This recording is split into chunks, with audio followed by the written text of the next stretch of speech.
So, Marble Age Remastered. Small indie game I discovered like recently. It has a funky graphs. It has like some very weird art on it, and it's basically on the antique period. And I can just do a new game. Doesn't matter. And so it's limited to a few things. So I don't know, like how high is the sound of the game right now? Yeah, I think I still put my my microphone first. Okay, so everything should be fine. Okay, so we have the possibility to choose between three cities. So Athens, Sparta, or Corinth, and we will be offered three different maps. And on those maps, we will have to try to unify Greece, more or less. So obviously, Sparta, we are talking about. This militaristic sort of city-state, right? Corinth, I think it's all about the merchants and making a lot of exchanges and stuff like that. And Athens would be the basic city to try. Funny enough, I managed to win the game once with Corinth, but I never actually managed to win with Athens, despite the fact that Athens is normal difficulty. Anyway, so if we look a little bit on like what's the game. So the game basically offers you to pass events in time, and to pass those events you need to produce a certain amount of resource type, I would say. And one of the resources is to build your army, of course. Other resource will be to ensure that you have proper economy or either food or these sort of things, and your culture and stuff like that. You need to unlock your technologies progressively, and again, it's all into this sort of weird ass graphics, like weird drawing and stuff like that. Let's just do a small one on Athens so you can see how the base game is supposed to be. So Athens feature a pillar of culture and democracy, strong science and diplomacy. Okay. Peaceful city with a weak army. So we already know that if we have events that relate to army, we might be in trouble. But we have a lot of culture and strong science, so we might be able to evolve quite fast. Now we can choose a bonus, and we have 6 possibilities. The first one, even more culture, so culture growth plus 30%, but the force of the army is minus 20%.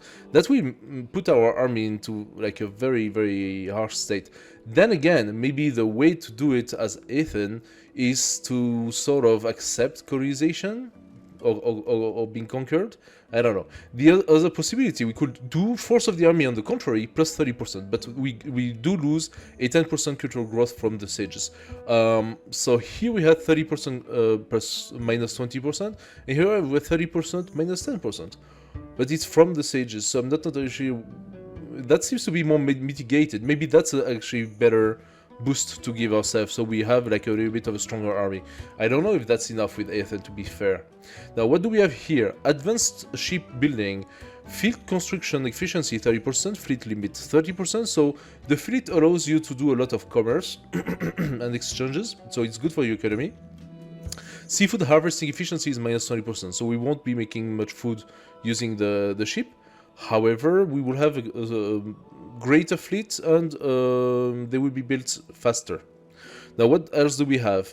Love of freedom. Income growth from tax collectors is 30% plus. Production growth from tax collectors is also 30% plus. So, tax collectors, that will be a focus on building up an economy through taxes. Again, minus 10% force of the army. So, we really go into having a lot of money, and maybe we try to buy our way out using that. Fertile soil, the farming efficiency is plus 20%, so less problem of food. Efficiency of all mountain production is minus 10, and this one will be probably reverse. Efficiency of all mountain production is plus 30%. Marble mines efficiency is plus 30%. However, the cultural growth from the sage is minus 15%. So I'm not entirely sure if this really goes well with Athens. Probably goes well with another city, like... Oh, but other cities have other... okay. So this is specific to Athens. How about we try to maybe build up a crazy good economy, but we have a very weak army? and maybe we can buy our way out. Let's try something like that. I haven't played the game for a while, so I don't remember all the ins and outs, but that could be interesting. Let's start. Would you like to play the short tutorial? Yes, sure, let's do it for the sake of the video. So, Foundation of Athens. Outlying tribes decided to found a new city together, Athens. They decided to base it on the value of democracy, peace, and culture. There will be many enemies, and our army will be small. Thus, we will need many allies. Okay, so we try to build a big alliance to grow a stronger overall army, because our own army will be very small. Okay, interesting. So the goal of the game, unite the whole world. Now, the existing world from that game starts from the antique Greece, and will go towards the ends of the Roman Empire, sort of. So we are gonna have to go and survive those era.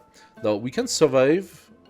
We will have the errant victory. If we manage to do it before turn 300, we get a better victory. Then again, 295, 290, or 280, we have the best victory possible. Now, how does it look? Basically, this is our interface, and it's all about resource management and sort of realignment of your production and stuff like that. So it's kind of funky as a game. First of all, it immediately tells me my population is hungry. Now, we're gonna not look at these huge panels right now because it's too much for the start. However, it's all about balancing things, and the tutorial will tell us how to do that very quickly. So let's start the tutorial. It is the center of your settlement. People here produce a bit of gold, culture, and production.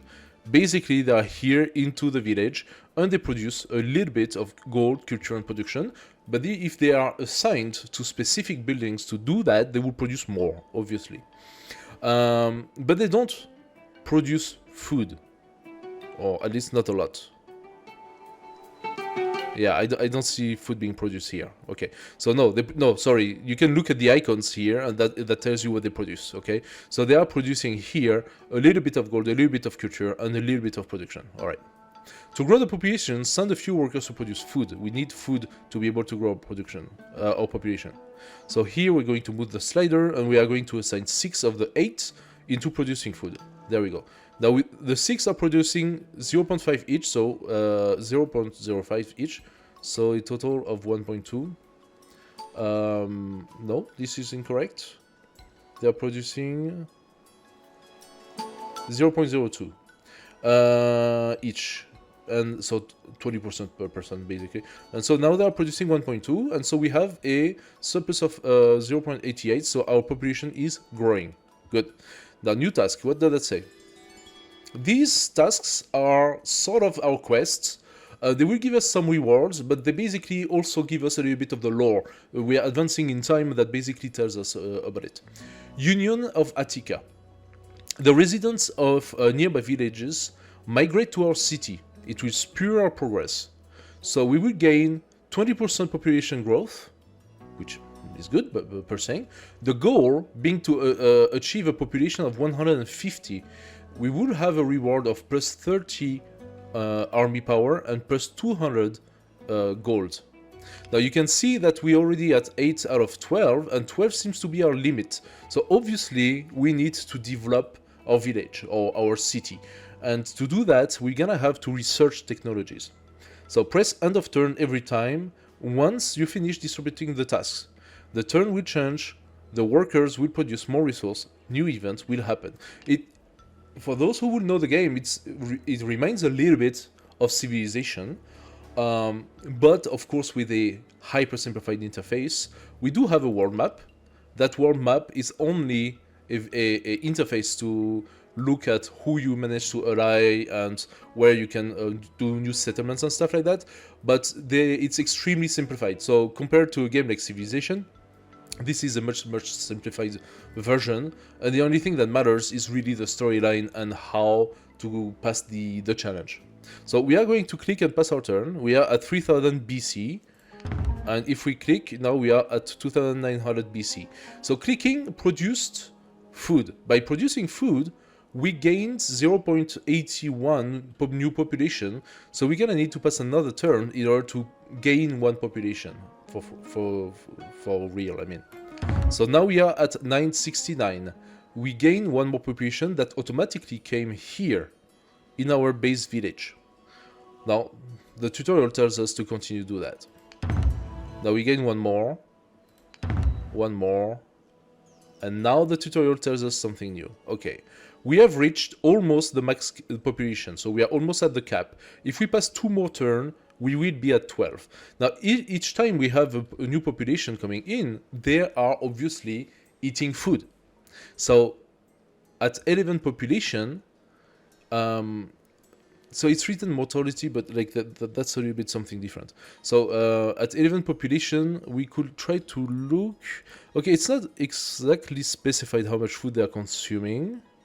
However, we can see that the growth has lowered from 0.88 down to 0.65, which implies that for each new population in our city, the ratio between the production of food and the consumption of food is lowered, obviously.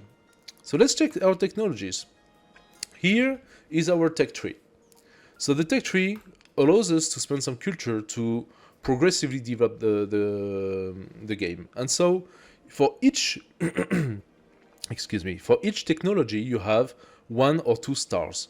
And those stars are upgrade of the existing technology. So it's an interesting mechanic to do that. And the game tells us, the tutorial tells us, hey, you can choose this one, or this one. So what do we have? We have first the craft technology. Efficiency of my workers in the town square will be plus 50%. Right now they are really producing very, very little, so it's almost we don't care about that. However, getting that technology unblock the branch of the tree. Here we have the pottery. The population limit will be plus 10 people. Open the buildings, houses. Now we are almost at max capacity. Therefore, that technology becomes increasingly interesting for us. And here it's our culture, and on our culture we have 2.8 points of culture. I think this is what triggered the event, not the population, but the fact that we passed the 2-point threshold of culture, because each of those require 2 culture to unlock. And so when we passed the 2, then we got the event, hey, you have technologies now. Anyway, so this will develop our population, and farming will allow me to gather more farmers. We put 6 into this farming area. Taking the technology will allow me to put an extra 6, and the efficiency of the farmers are also plus 25%. However, taking that technology first implies that I could put 6 more farmers and produce more food, which will be good to increase my growth. But we are capped on growth, so that makes no sense at all. Let's take the pottery, because the pottery is definitely the one that will allow us to continue further. And we actually already have the crop production that was given to us. It unlocks the location gathering, productivity of farmers plus 0.2, so that was the base productivity value. The reason why it's here is because we can upgrade it to crop production 2. That would give us maximum farmer plus 10%, but it requires to unite Greece. So this is already a second layer of technology. We need to have united all of Greece. So we're gonna take the pottery, we're gonna research it. It unblocks those 2 technologies, but we don't have culture anymore. Those technologies are going to cost us 150 culture and 500 culture. So definitely those are not the next technology we're gonna take. So now that this is done, we can grow up to 22 population. So what are we gonna do? We are going to pass a few turns, actually just 1 turn, because I already have 2 culture thanks to that, because those guys are producing culture, and since they are stuck into the village for the moment, they are producing more culture, and so we are gaining faster technologies. Now that I have that, I will take the efficiency in farmers in order to grow a population faster. I'm going to lower my culture production because I'm going to put all the guys into farming. Farm as much as you can. I got new population, I still have 1 slot, I'm going to put it. And now we are producing plus 3, but with the consumption we are at plus 2.59. However, doing that and passing a few turns, we'll start putting more population in our city center. There we go, and now they are producing culture again. And there we go, we passed again the 2-point threshold. Now we have all 3 basic science. Now, this here unlocked another tree, and we should start looking at how the game is going to develop. We can... Oh, we already reached 21.5 population. Having put these extra farmers and stuff made us gain a lot of population every turn. 2 population, or more than 2 population every turn. So we actually raised from 11 to 21 very fast. In only 3 turns, we double up our population. And this is a little bit how the game works. Basically, we need to figure out how to keep on snowballing, and eventually some other aspects of the game are going to open to us. So, now that we have the craft, efficiency of the workers in the town square are plus 50%, so they're gonna produce more culture. 3.4 points of culture per turn. And I think now that this is what we are going to focus on, because we need to understand where we are going with that. And also not to click too often on this button, because time is passing and events are coming. So we have unlocked the mining. Mining unlocks the location production, and the productivity of miners are plus 2. Right now they are producing a little bit in the town square. This will allow us to produce a lot more. What is production good for? Well, production is good for creating buildings. So this is the building tree. And in order to build our next buildings, such as, for example, the houses, which we just unlocked because we have the technology pottery now, we actually need to have 10 value of production. Next turn we will have it. So let's pass a turn, and there we are. We actually have enough to build this.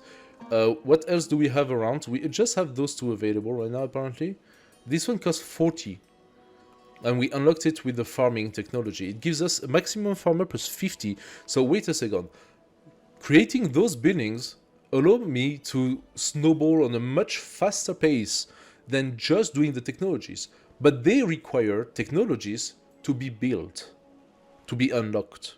So right now what I could do, since we are max population, I could build the houses and boost my population level by plus 100. So now we have a cap of 122, and our city evolves. Since we already capped the farmer, we are not going to be able to go much faster than bringing 2 population at a time. However, what I could do at some point is trying to go a little faster and maybe build the gardens, because this will unlock maximum farmer plus 50. So I think that's the next step. And to get this one, we need 40, so definitely we need our production to climb up. So let's pass... Wait a second, sorry. We also unblock this. We are into the map. Why did this unblocked? Well, this unblocked because we gained a scout. Those guys are generated automatically. You don't get to do anything about it. Scouts explore new lands, giving us useful exploration bonuses or information about the places. And our next scout will be generated in 10 turns. So every 10 turns we're gonna have a new scout. Eventually some technology might reduce that to a lower number of turns, but at the moment that's what it is. And who is this character? This character is the settlers. Colonize new lands, giving us colonies. It's every 15 turns, so the next one will be in 5 turns. We are at turn 10 apparently right now. And this is where you see that it seems very similar to Civilization, right? Like, wait a second, scouts, settlers, I've seen that before. But it's much more limited. Now the game tells me, hey, choose this area, the Peloponnese, to scout. So we're gonna click on it. Your settlements automatically generate scouts. Scouts explore new lands. So let's go and ask to explore. There we go. We consumed our scout. Now we have to wait for the next one. In Peloponnese, we discovered another city-state, and that city-state, you might recognize it, it's Sparta. So if I close this, I should be able now to open this, and this is the diplomacy interface. And as we saw before, we chose to try buying our way out in this game through exchange and culture. Okay, how did that work? Well, basically, Sparta is here, and Sparta seems to have a specialty of commerce right now, or exchange. I'm gonna click on it. Sparta is a military city-state, as everybody knows, and it seems to be indifferent to us. We are not friends. In order to improve our status towards Sparta and make it an ally, we have the possibility to use diplomatic events. So first, what can we do? The basic one is to send gifts, and this is where money could come in handy. We are generating right now plus 3.75 from our city, so we have a little bit of money accumulating, but as soon as our population is gonna grow, the amount of money is going to climb up. Now here, we could receive plus 1 diplomatic favor, I would say, like plus 1 friendship, if we send an envoy with 3 gold. So 3 gold and an envoy will give us plus 1. Now that's not a lot. Why?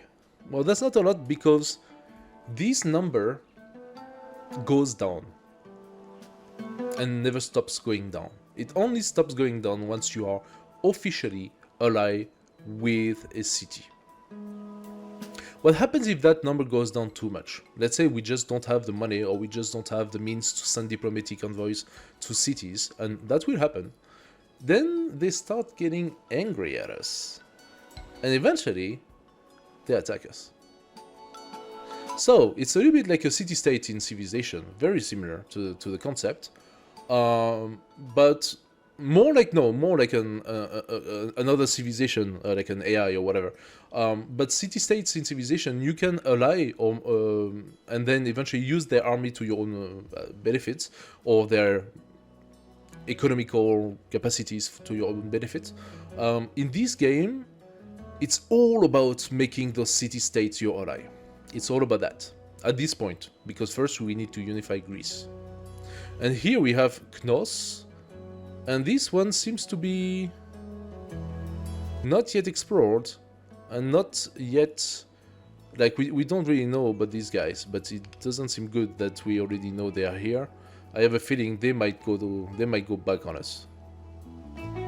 Anyway, the second diplomatic exchange we can do again gives us plus 1.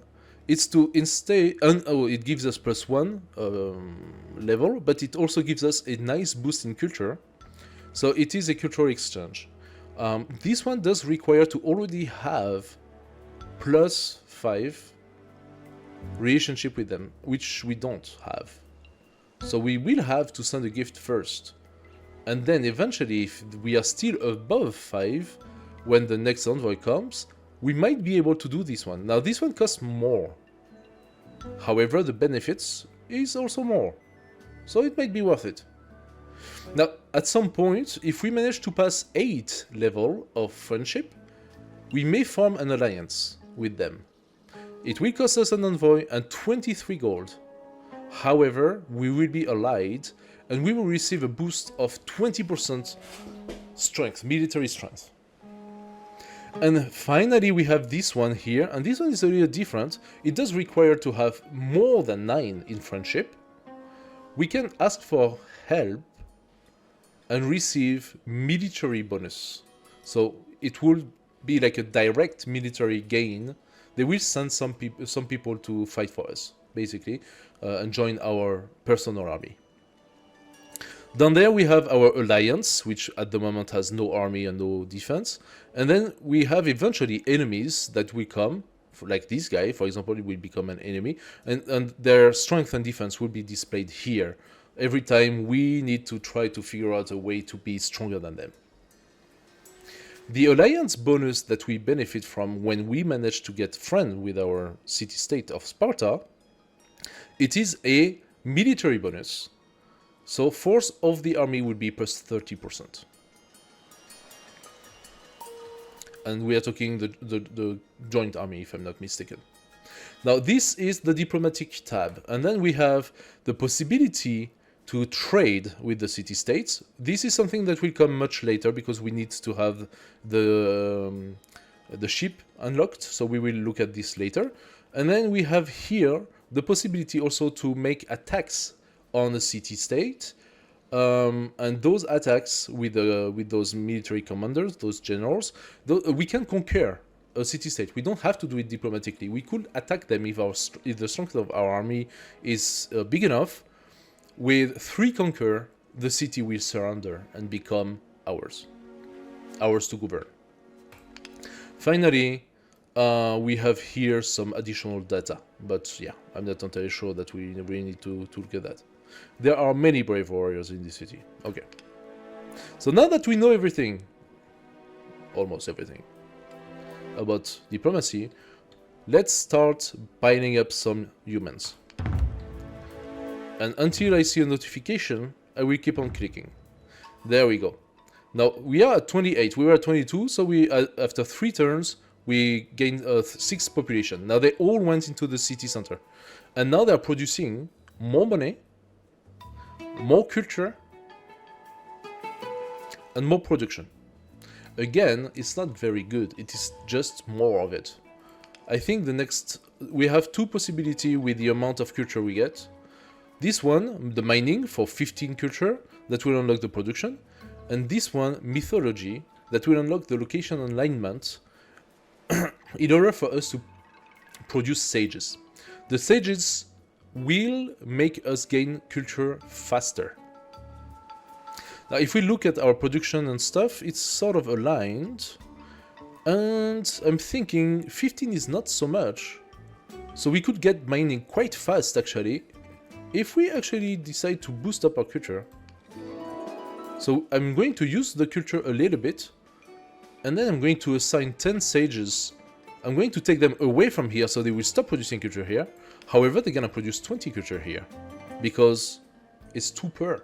So it's, again, a specialty that makes things much faster. I'm gonna pass 1 turn, and there we go. Ooh, an event just happened.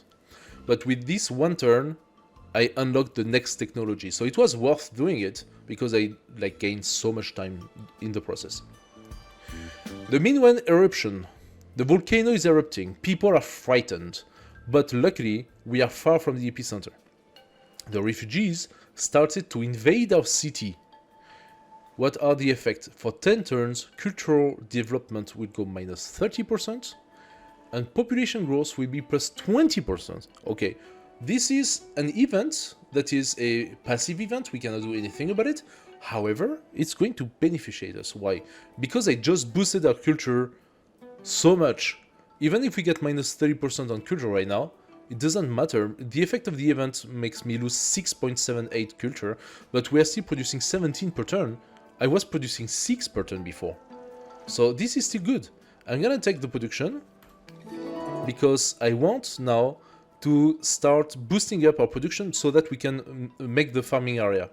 So I'm immediately going to put 7 of them. They are going to produce now plus 14. And okay, it's not just yet, but I think next turn I will have enough to build the farm. I have new possibilities for diplomacy and a new possibility for the world. What happened in diplomacy? Oh, we met a new city-state, Corinth.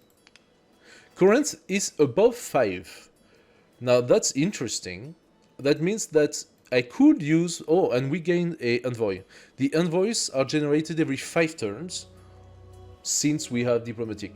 So it's 5 turns starting now. Every 5 turns I will be able to send a diplomatic envoy. Now for Corinth it's quite interesting, because we have the money and we have the level of diplomacy to gain a lot of culture thanks to that. I think I'm gonna do it. It will delay Sparta, and Sparta will be an important ally because they have military. Corinth is a trading city. I cannot just forget Sparta. Sparta will need to be taken care of. But Corinth is going to give me a nice early boost here. So I'm going to do the cultural exchange. And we passed Corinth to 6, meaning that they are now sympathetic with us. Sparta, however, went down from those few turns past from 4.8 to 4.3. Now that's gonna keep on going down, and now they are still indifferent, but eventually they will become angry, and I'm gonna have to spend some resources to make sure that they don't get too angry. Now, what happens in the world? We finally have our settler. And the game is still into the tutorial phase and tells us you should choose Middle Greece, it's available. The police is developing, and due to it, you automatically receive a settler. You can send settlers to new lands in order to establish new loyal colonies. Those colonies will be ours, okay? They are not gonna be taken by the enemy or whatever. Let's just send a population there, and now we can choose what sort of bonus we will get from this new settlement. So we have enough population to found a new colony, Theb. What kind of colony would you like to found in Middle Greece? Colony's growth bonus from the area is 20% in production and money.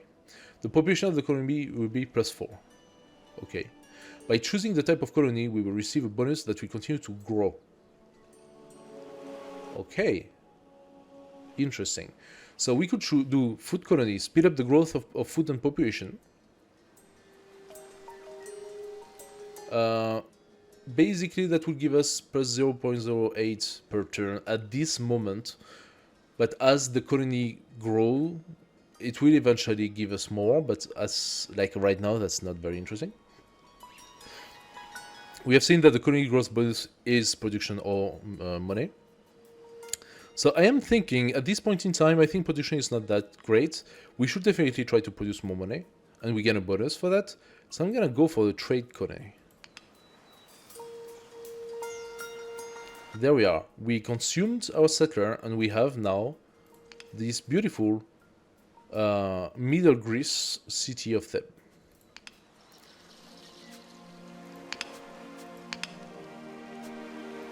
What is this one?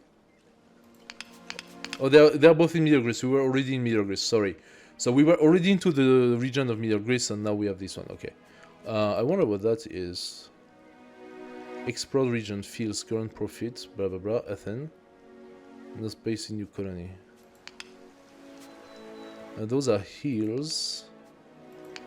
I'm not entirely sure about that. Now, let's pass a couple of turns. We need to produce. Now we can finally build our garden. Let's do it. There we are. Now our farmers are up to 62. I am going to retrieve all the population that I spent into making the building and boost it up as farmers. And as long as we can do farmers, I'm gonna put more farmers because they are going to boost up our population and we're gonna gain a lot of turns doing so. Our empty fields attract settlers, but their culture is alien for us and we have to assimilate them. Do we accept? It's a one-time event. If we do it, we gain 10 population. However, our cultural growth will be minus 40% for 10 turns. You know what? That, for us, that's 2 turns worth of production. So I'm not interested. I will lose 40% growth of culture for 10 turns. No, shit. They reversed the buttons. I just accepted. I didn't want to accept. Assimilation of the aliens won't let us develop effective. Yeah, I know. I just screwed up. Okay, well, that's done. Anyway, let's put them immediately into farming. There we are. 2 more turns, and we have 62 farmers. Now, what's happening? We are about to be attacked. Prepare for the attack.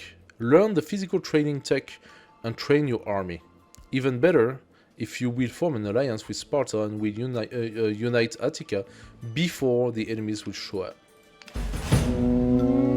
Now, we are being attacked by the Dorians. Dorian invasion. Wild Dorian tribes are approaching from faraway northern lands. So the barbarians. The goal of their raid is to capture slaves and destroy. For fate, in case of defeat, we lose 40 population and 100 production. If we don't have 100 production, we just put it down to 0. The Dorians have 22 strength. Their army is 20 in strength and army power have a 110%, so 22 in total. Our defense force has 90%, so we are really bad because we have the minus 10% debuff. And we have 0 army right now, so the prediction is complete defeat. In 10 turns we have complete defeat. Now we could accept the battle and let the strongest win. We can do that once we start having a strength of some sort. Or we could evade the battle and retreat, but if we do that, they automatically settle the goal. Is there any benefits for us to do that immediately? I would say no, absolutely not. We will lose 40, that would put us down to 35. We will lose a tiny bit of production, however. Actually, our loss would not be so terrible, and we would grow our population quite fast.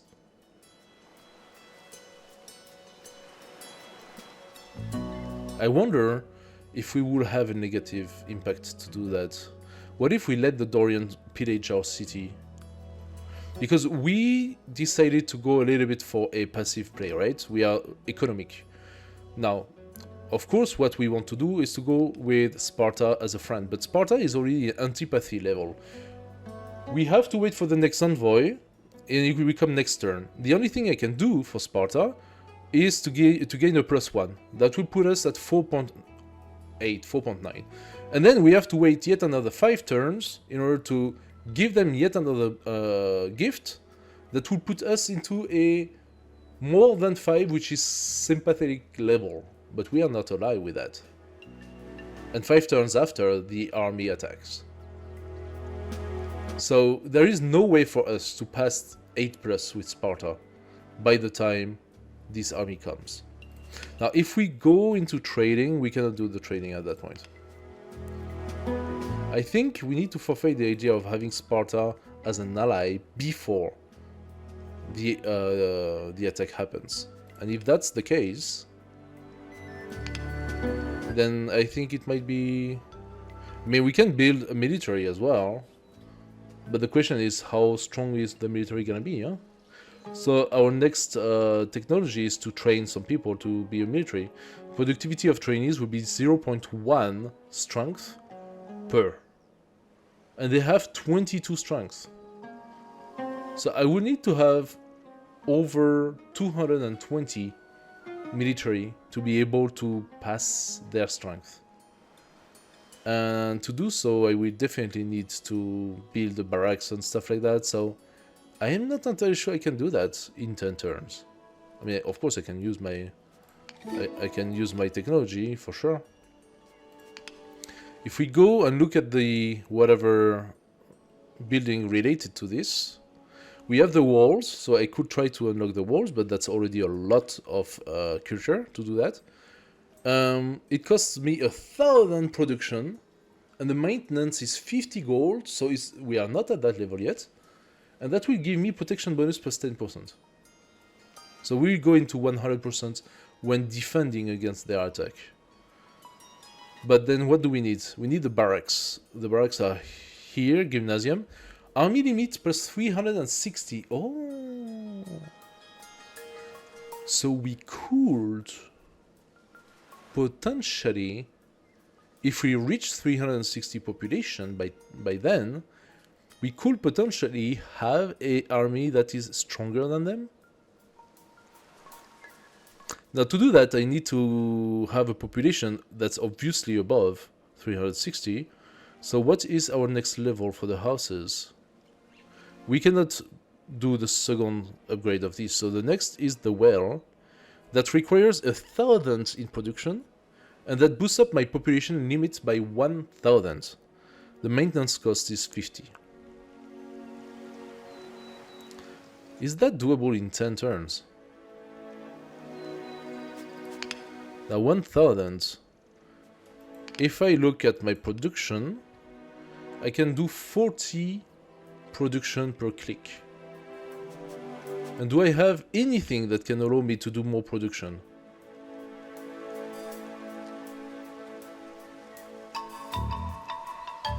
Marble processing. Productivity of miner will be +1. Productivity of sculptors will be +1. That's a bit of culture. Maximum worker in mountain +5.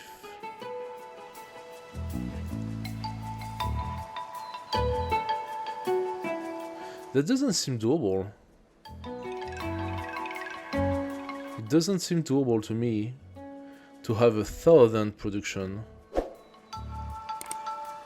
by turn 10. I mean, right now we make 40, so in 10 turns we will have 400. In terms of culture, we are producing 13, so... And we need 250, yeah, we cannot even get the technology in 10 turns. So that means the next threshold for us is to develop our culture.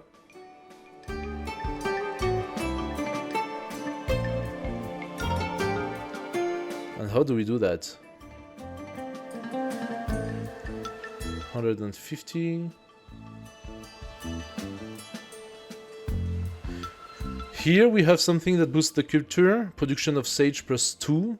Maximum sage plus 5. Again, it's not so much. That costs 250 as well. And this one costs... Cost of new technologies minus 20%, but that costs 10,000. So it's definitely not for now. Do we have a building that we can do that will allow us to have a lot more sage? The library. So the library costs 100. 100 production. And it allows me to have 120 more sage. Now, how much do we produce per sage? We are producing 2 per sage. Okay, interesting. So if we build the library, if we give ourselves the production, in 2 turns, 3 turns, we'll be able to build the library. And then from the library, we'll be able to expand everything and produce and have 120 sage, 130 sage. We don't have now, but let's say, imagine that we have, let's say, that's not, okay, that's not doable, because at this point in time, we first need to build our population more. That means I need to bring my sage down to 0. I need to build those guys all the way up in order to gain 17 population every time.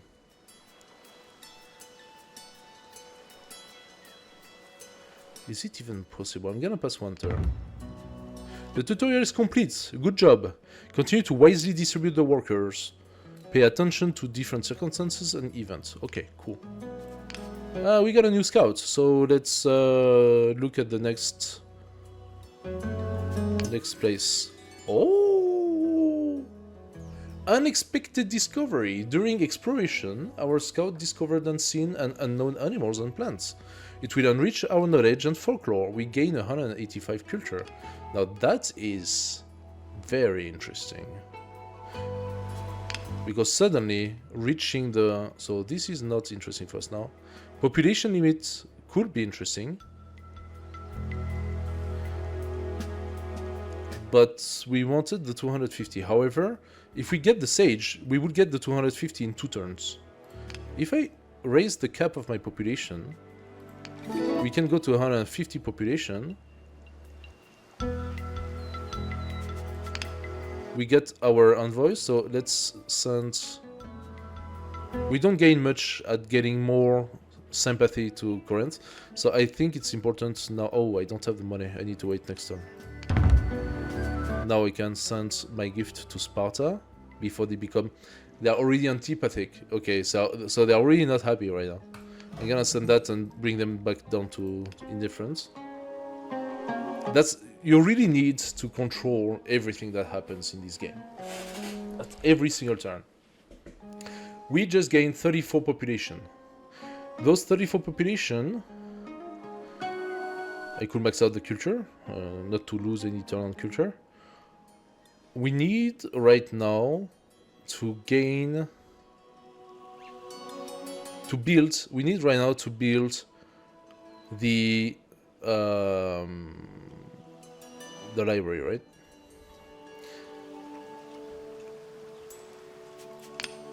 Do we have a means to build faster? We have a means to build faster. Interesting. Maybe the marble quarries first. Like, finding out the order of things is actually quite hard. So the gymnasium for 100... Oh, I don't have the tech for that? I need the marble for that. I could build now the gymnasium, which gives me the army limits of plus 360. I could stop the invasion early by doing that. And we're reaching the cap of population very soon. So I think I'm not going to just now. Because if I can boost up my production, I still have 7 turns. I'm going to pass. And see if maybe... There we go. Oh, we passed the 150 threshold. Interesting. I didn't even think about that. We had this quest.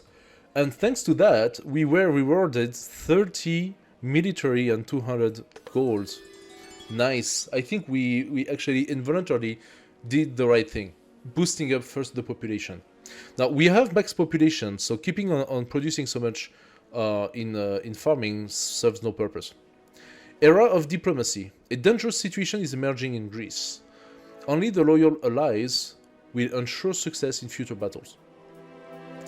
The gold growth will be plus 40%. The goal is to form an alliance with any 3 cities. We will gain 200 military thanks to that. We got a strike in the same time. That's not cool. During a major civil assembly gathered to accept new laws, people divided into 2 camps and had a massive conflict. Only a real orator can reconcile them. Minus 10% growth of all resources for 10 turns. I could pacify them if I had an envoy. Now our envoy is coming next turn. I could... Basically the event tells me, you can decide to sacrifice your envoy and we will stop this bullshit. We are far from being friends with those guys. I suppose Sparta can wait another 6 turns before getting another envoy. I mean, the gain in culture, if I could pass the 5, I mean, here we passed the 5 with Corinth. If I'm still above 5, the gain in culture is pretty good. Costs a lot of money, but I just received some money, so... And what do we get with that? Minus 10% growth of all resources. I think I'm gonna have to sacrifice my envoy for that. I want to get to 250. For that I need the library. I cannot build the library. Why? Because I don't have the technology? Do I need the education technology to be able to build the library?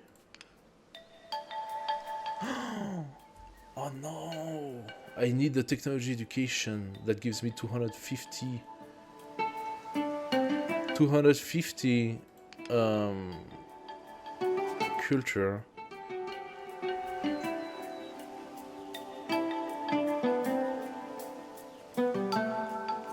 So what should we do? They are coming in 5 days. I think we're gonna have to fight them. There is no passing against that.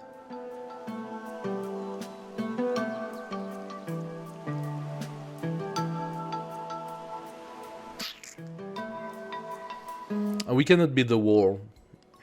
So we're gonna lose the 10% army, but I think 360 should still be... Oh! Now look at that! I don't need 360 in my... I'm so stupid. I just gained an extra 30, so I could actually deal with it now. It's tough victory, it would be better to have a bit more. I can accept the battle, so wait a second. What if I was to put 20 guys here? Oh, they just produced. I could go up to 50 thanks to that. You know what? Yes, let's get a better victory. Oh, we are producing too much now. We don't need the farmers anymore.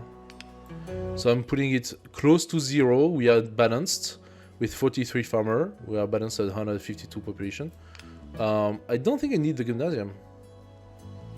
Army limits per 360, maximum worker for the military training 180, so that will boost up my... I could do that to have my thing go faster, I suppose. And I already have 200 anyway, so I can be in my library, no problem. I got my envoy. I'm gonna pacify and nullify this minus 10%. Now we are producing 2 for the military. And I could decide to boost that up. To be fair, I'm fairly sure I don't really need so much.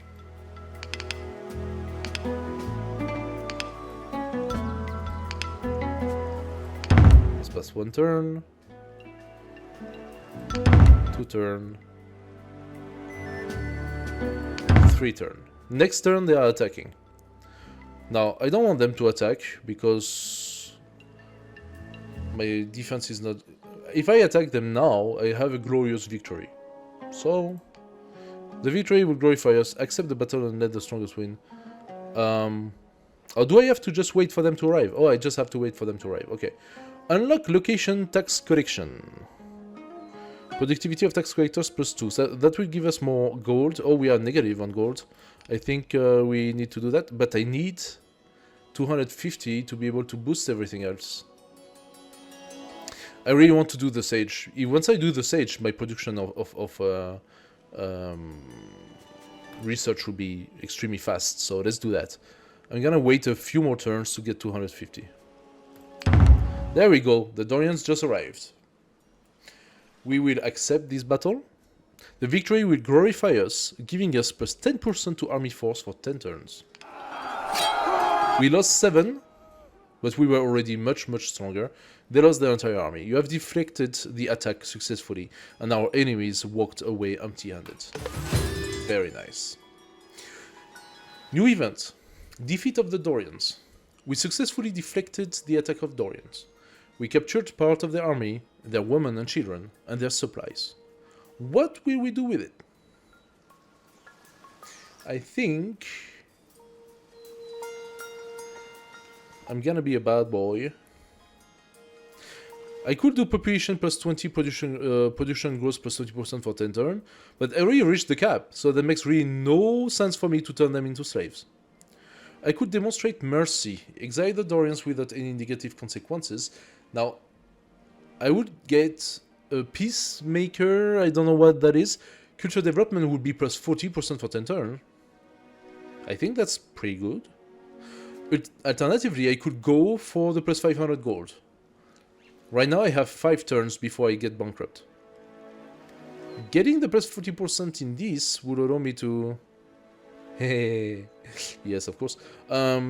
Exterminate the captured Dorian, instill horror in the heart of your enemies, and command respect among your allies. Relation with the other city would be plus 2 per city.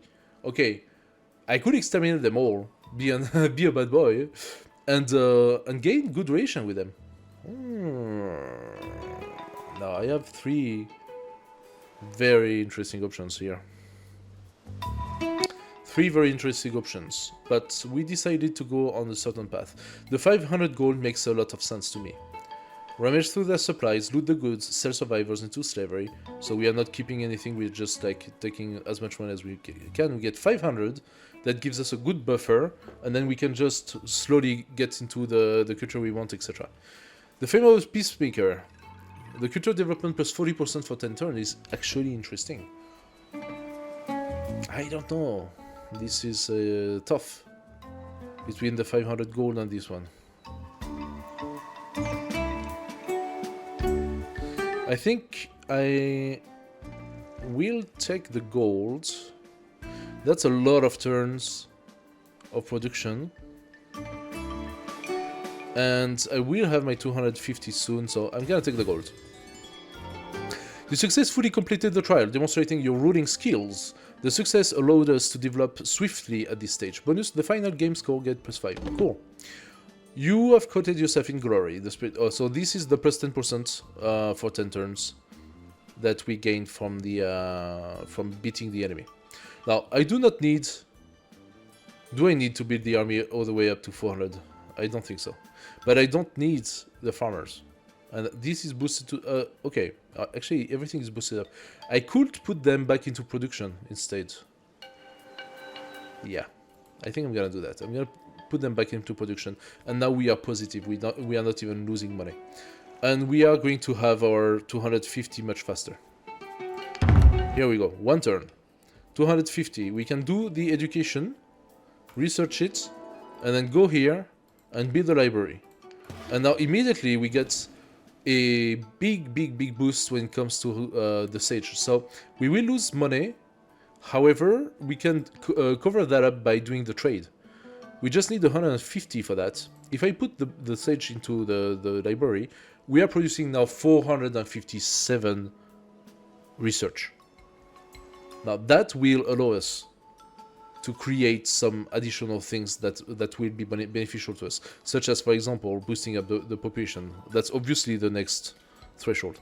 Now we have one of each, a scout and a settler. We cannot settle everywhere. For example, in Peloponnese, if I click on it, we don't have the space for new colony. Why? Because Sparta's there. In Thessalia, well, the other guys, I forgot their name, are there. So let's see if maybe Epirus will be available. Let's explore the place. We gain 250 science for that. That's pretty cool. And we can find a new colony on Epirus as well. Okay, well, you got lucky. We have enough population to found a new colony, Dodona. What kind of colony would you like to found in Epirus? So again, they have production and gold plus 20%. Then the last time we took the gold, I think this time I'm gonna take the production, because we do need some production. So Athens benefits now from that, while the colony improves.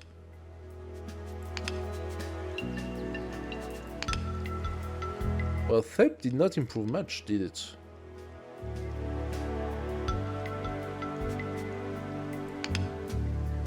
Huh, we will see,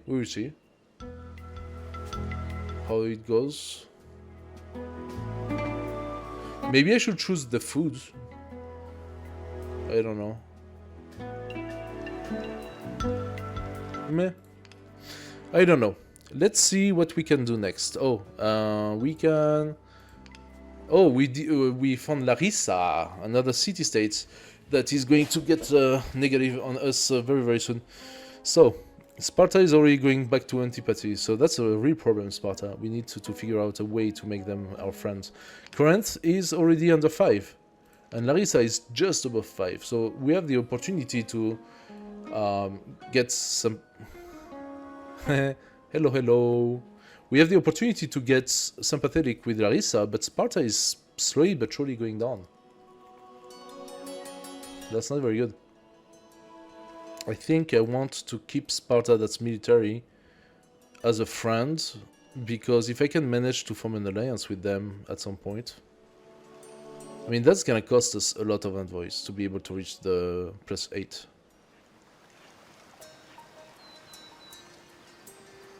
Oh, I cannot do the cultural exchange with them. Oh, I can only send a gift. I need to send at least 2 gifts to be able to go to cultural exchange, and then I'm gonna have to need 3 more gifts, if not 4, considering the loss.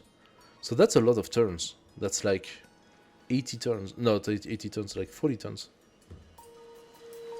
To be able to turn Sparta. Things are not easy, and Corinth and Larissa are also going to go down, and that's a shame because those food and trading.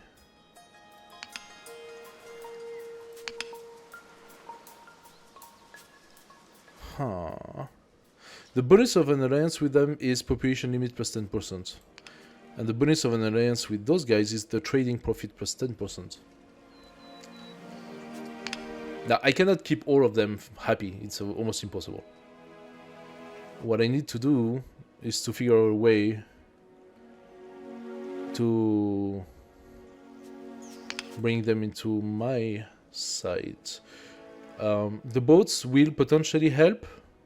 We have this option on the boats with improved prices by 10% and my relationship with someone by 0.5. So it's an extra 0.5 that you get in addition to the +1 from your guy, so it's 1.5. If you can do that from time to time, eventually you can reach the 8. It's tough. It's really tough. I'm gonna send it to Sparta. I don't want Sparta to turn against me. Maybe we'll figure out... I mean, I could have decided to not take the money, get the +2 for every cities. That might have been a better idea. I don't know. I would be at 6 or 7 with every cities instead. Maybe we can try to do that for the next time. I don't know. Okay, now we can take the tax collector. And with this, the market. Now the market will allow us to build... to assign 190 guys here. That will give me some echo. I don't want to put so much. And I need to keep my production at the moment. What I need most is the research. To be able to get the marble first, and then after that, the others. So what I'm gonna do, I'm just going to reduce them a little bit. Just a little bit. And bring my economy to 0. There we go. Now we are positive in economy, we are still making 400 in research. The next thing to do is to figure out a way to improve our population. So to do that, I think we need the fields. No, those are farmers. We're gonna need the well. We need a 1,000 production for that. And to get the 1,000 production, we're gonna need the mines. I think we don't have a choice. Now to do the wells, we need the technology water supply. Do we have that already?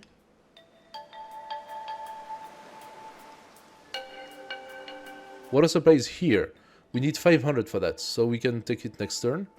But first we're gonna need to boost up the production. Yeah. Let's pass a turn. Validate the production. Send gift and culture. Ooh, I didn't see that. I missed it completely. What an idiot. Oh my god. Eloquence. Send gift and cultural exchange actions improve relationship on 1 point. Oh my god, I should have done that immediately. I struggle so much.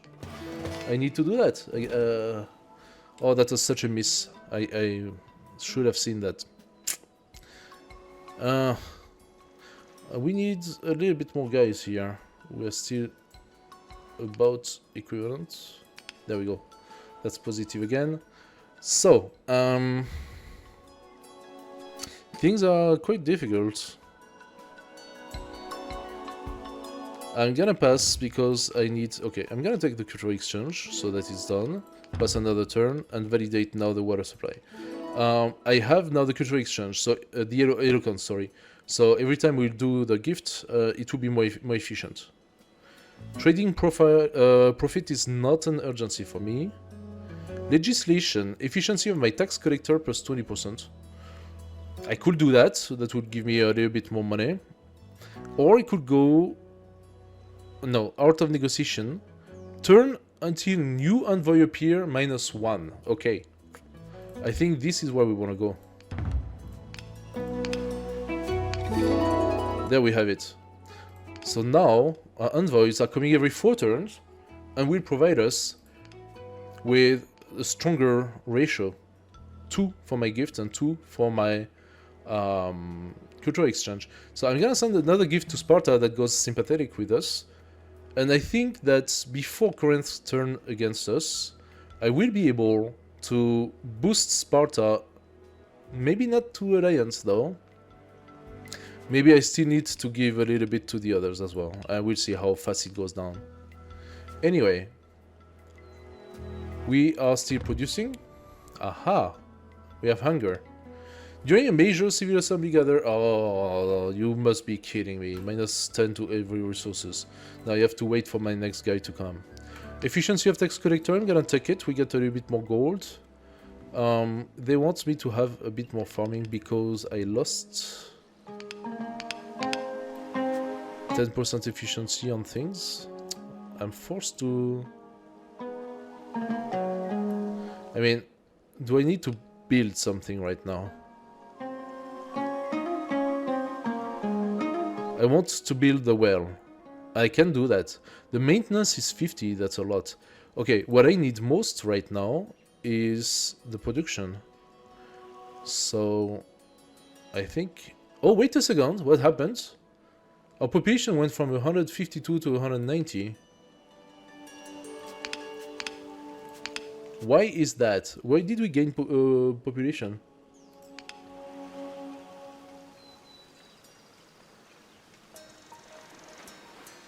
Why did we gain population? Oh, here! The water supply technology gave us 30 population limit. I did not realize. So, definitely what we want to do, immediately, we are bringing the farming to the max. We want to keep our balance. Okay. There we go. I'm accepting not to produce for a couple of turns. We are producing a tiny bit, thanks to the collectors. Actually, the tax collectors are producing a little bit, so it's weird, but okay. So, we want to build up our population. Those guys can be now added to... We should have the tech, no? Oh no, it's a 1000.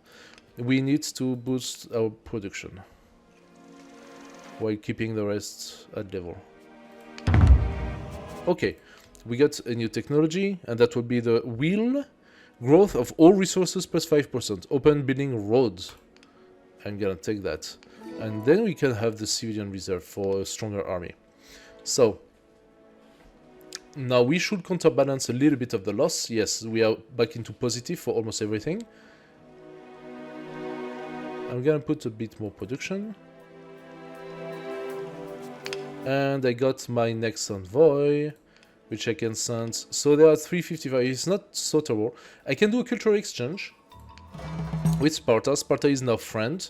Next turn I will be able to pass the age threshold. We keep the population growing. More production. Aha! Now we just gained a general. Generals come every 20 turns, so that's actually not that fast. We can use the generals to plunder or attack another city. I could decide that Corinth, that is already going into antipathy, and it's gonna take me time to be able to get into their good terms. Even if I get the better bonus with the others, I could decide, oh no, you know what, I'm gonna use that, and I'm going to attack them. Now that's gonna take us a lot of the army. Like, I need 92 strength of my army to attack them and to basically gain something out of it. So I could gain 23 population by attacking 50% of the enemy's army. Or I could ambush them and reduce 50% of their army if I win. Yeah, attack 25% of the army, so that's only 46. And if I win, 50% will be eliminated. So that's a good way to lose less, but eliminate half of the enemy's. Closing ceremony of the Olympics at 9. Okay, sure. Yeah, we will make sure to stop before it. Yeah. It's already closing. Wow, it went so fast. Didn't even have time to watch anything. Anyway, so I'm not going to attack just now. I think I'm gonna keep that general just in case.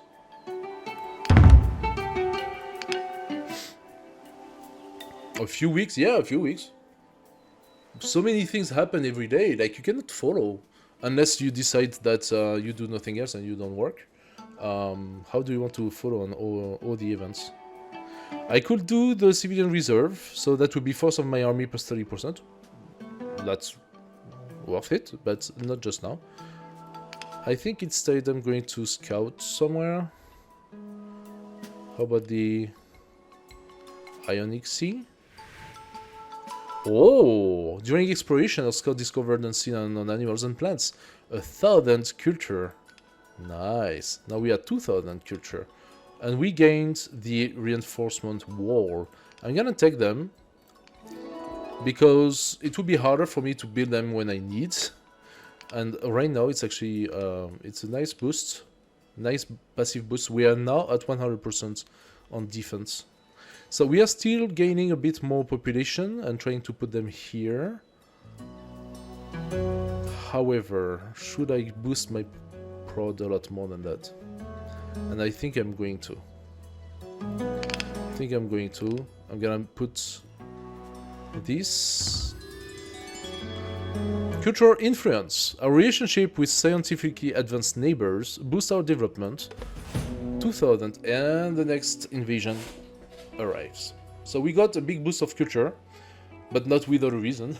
It's because now we have a new event happening. So greedy for wealth and lands, the Persians wants to conquer Greece.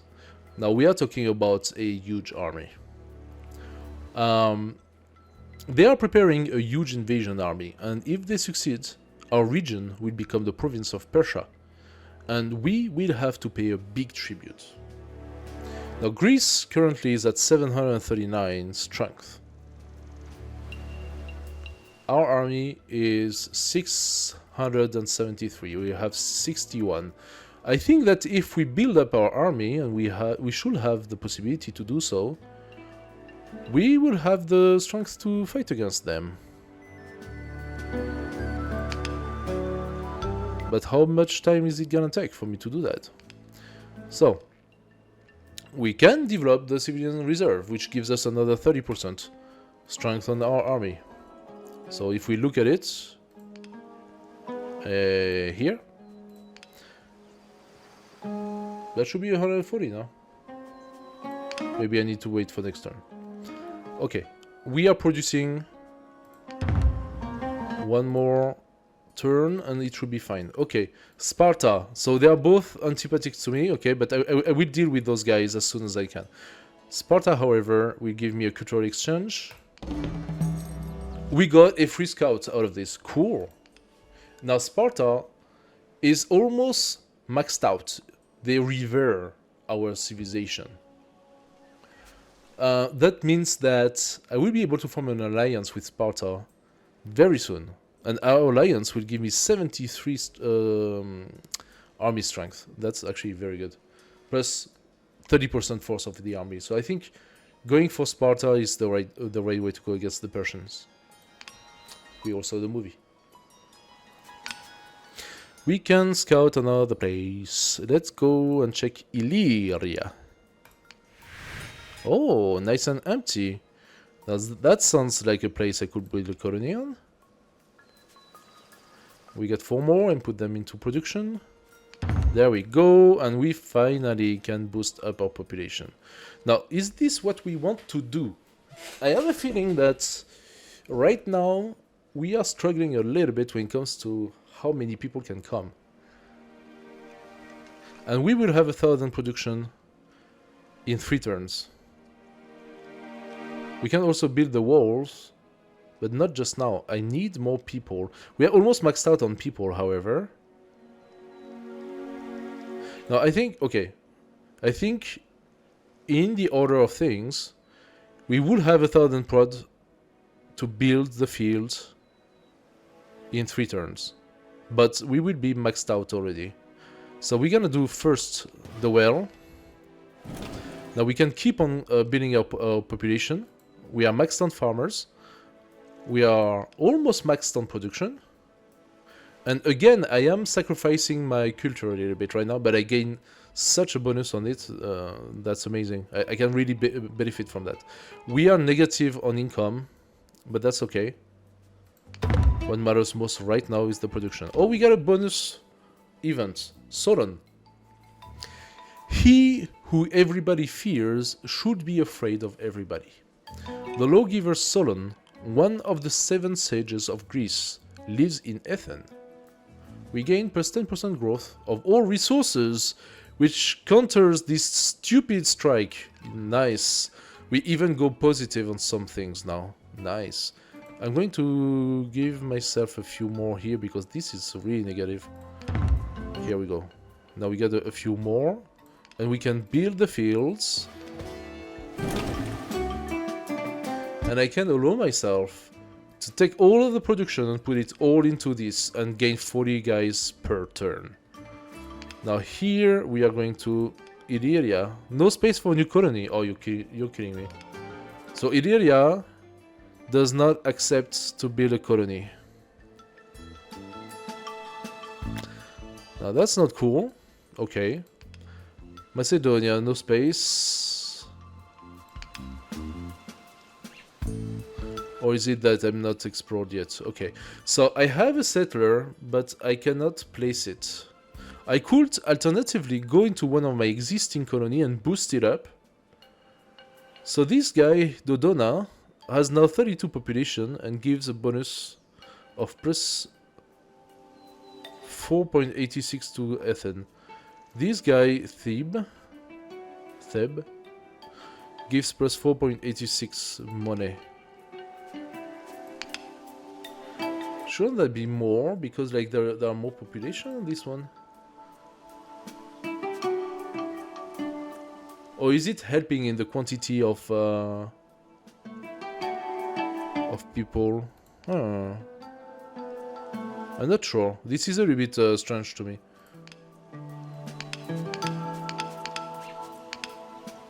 What do I need most right now? Money? Or production? I build what I wanted to build. I'm gonna boost on the money. I'm gonna boost on the money so they have more people and logically it should develop the city faster. Okay. Another negative impact. Our empty fields. How are they empty? What are you talking? Attract settlers, but their culture is alien for us. And we... Okay. Cultural growth minus 40% for 10 turns. You know what? At this point, it's exactly what I want. Miners found out a new rich marble deposit. We gained 400... Okay, wow. So many things are happening. Assimilation of the aliens. Okay, that's what I wanted. So, we did lose a bit of culture growth, but that's okay, because we are building up our city, and this is the most important. We got 200 now. Put them all into farmers, and that's gonna grow real fast. Now, we got a envoy, but we don't have the money to be able to form my alliance. Oh, this is a bit disappointing. I'm gonna ask Corinth to not be so angry at me. So what do we need next? Okay, we need the money. We are losing a lot of money. We're gonna pass one turn.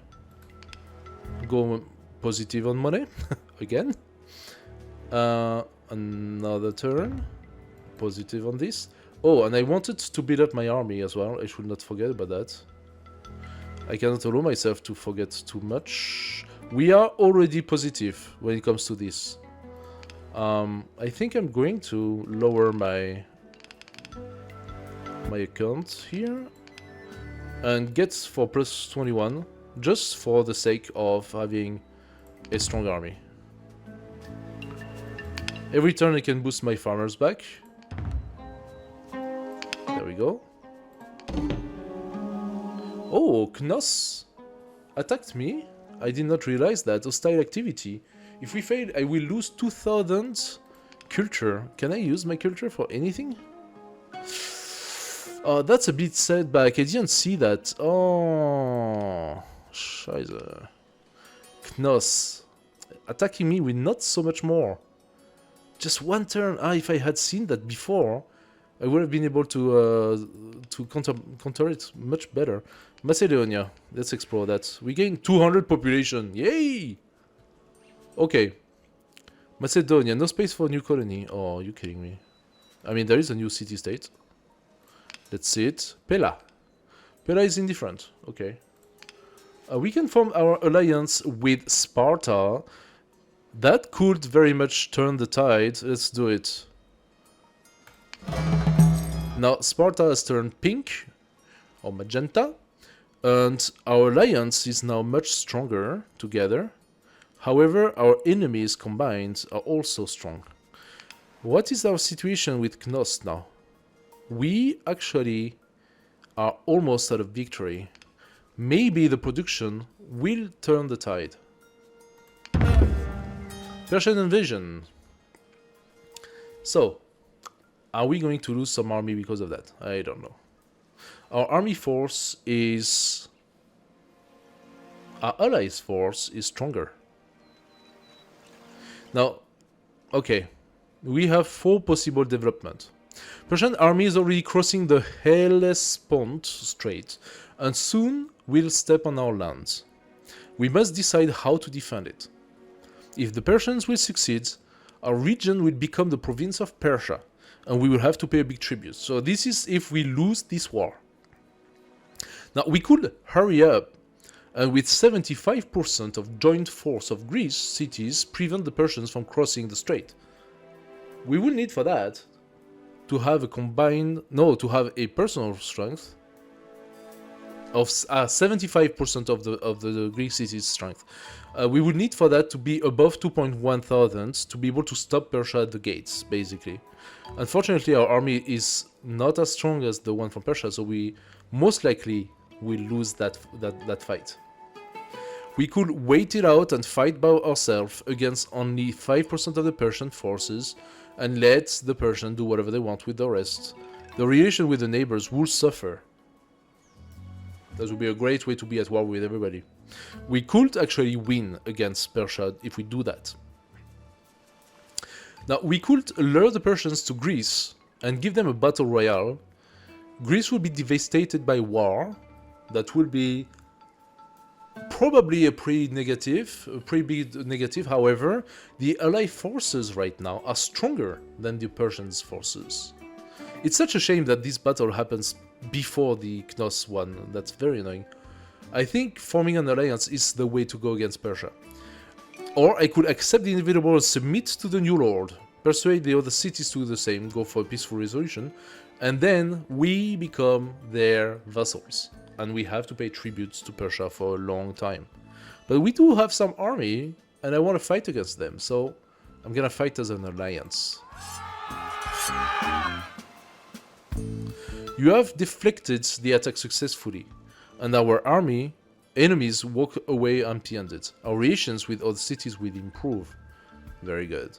However, what I can see is that my army is at 0 right now. Okay, not entirely sure to understand. I think that this being resolved is related to Sparta being allied. So it says almost victory prediction. I'm gonna try. We defeat. Okay. So we lost. Due to the change of government, we spent 2,000 culture. Knos just stole 2,000 culture from us. Thank you very much, Knos. And our army is down to 0, so we have to rebuild an army, basically. We defeated the great civilization of the East. The common enemy united us. Greek cities are standing together as close as ever. Cultural development is plus 20%, so I'm gonna focus now on that and get back some research. Relations with neighbors increased for 10 turns. You successfully completed the trial demonstration, plus 5%, okay, cool, plus 5 points. You've coated yourself in glory. The spirit of your armies are strengthened, so force of my armies will be plus 10%. After refusing to submit to Persian army, Greece was devastated. Growth of all the resources, minus 20% for 10 turns. Now, we did have a growth boost for 3 turns. So, for 3 turns, we are counterbalancing it a little bit. But then for 7 turns, it's gonna be pretty bad.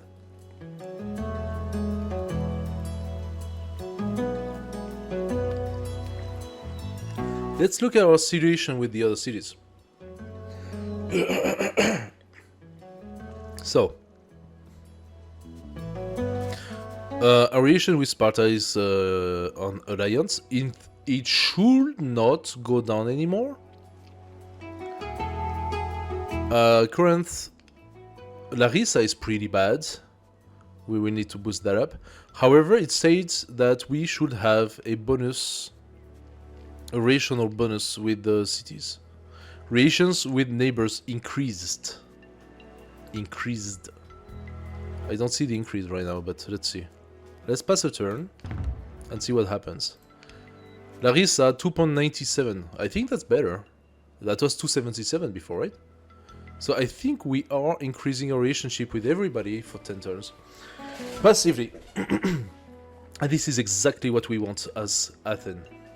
So we are building our army, but it is very, very weak. I believe we need to prepare ourselves for the next potential threat.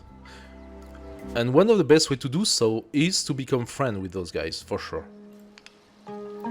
Now, in terms of research, and I mean, we need to keep piling up more people, so I'm going to force all the farmers that we have. We are positive on gold as well, surprisingly enough. I think we need to boost our research, and then I'm gonna pass a turn. Our research is now maxed out. I could do more economy. Building some economy could be good, but I also need the production. What is the next step for us? If we look at the technology, we have the seamanship for 5,000 culture. We have the scale, so that's profits, for 50,000 culture. So this one is not for now. We have the writing, which is a cost of technology minus 20%. That costs 10,000 culture. We have the irrigation, that will give us 10% farmer efficiency. And open a building as well, the water canal. So that's another boost of farmers, 10,000 culture. And then we have the monuments, so efficiency of the sculpture plus 40% culture and efficiency of miners plus 40%. I think that's the next one. Because this, and that opens the marble workshop. This will definitely boost 2 of our productions right now. And this one is 30,000 mechanics, cost of the building construction minus 20%, cost of building maintenance minus 30%. So it's a gain in money and production. However, it's way too much, it's 30,000. We have the democracy as well. So democracy gives us productivity of tax collector plus 1, workers plus 1, and traders slows down the decrease of reputation by 25% each turn with the other cities. Now that is interesting to get. Opens the Agora building. The Agora building, which is here. Maximum tax collector plus 2,600. So it is a economic building. It costs 5,000 production though. So I think we boost up our production and culture. And then eventually we open this the democracy boosts the production and money as well. We need 5,000 culture for that.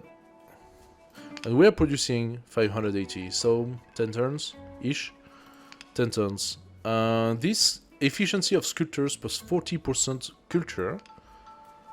Here, those guys. At the moment, I didn't place them. But they will be producing more culture, I think, than those guys. So I will be losing a bit on money, but I will be gaining on culture. I think that's the way to go. So I'm gonna pass, put them here. I do lose a bit on money. How is my culture? 624 instead of 560. So definitely, that's worth it. Okay. Now we gain a new envoy. I think it's time to send it to... Oh, we could send it to Pera and bring Pera very close to being a friend. Larissa is also climbing up. Yeah, let's not forget that. For 7 turns, we are actually gaining reputation with them. So let's pass the one we can immediately make a big gain out of. Now, Pera is a friend. And if it comes in 7 turns to pass the 8, it will become an ally. So that's beneficial for us. So now I am full on production. My production and culture are to the maximum. We are also building the army slowly. Slower than it should. It should be at 20, but it's at 17 because of the loss of the boost. We are at minus 20%. Huh?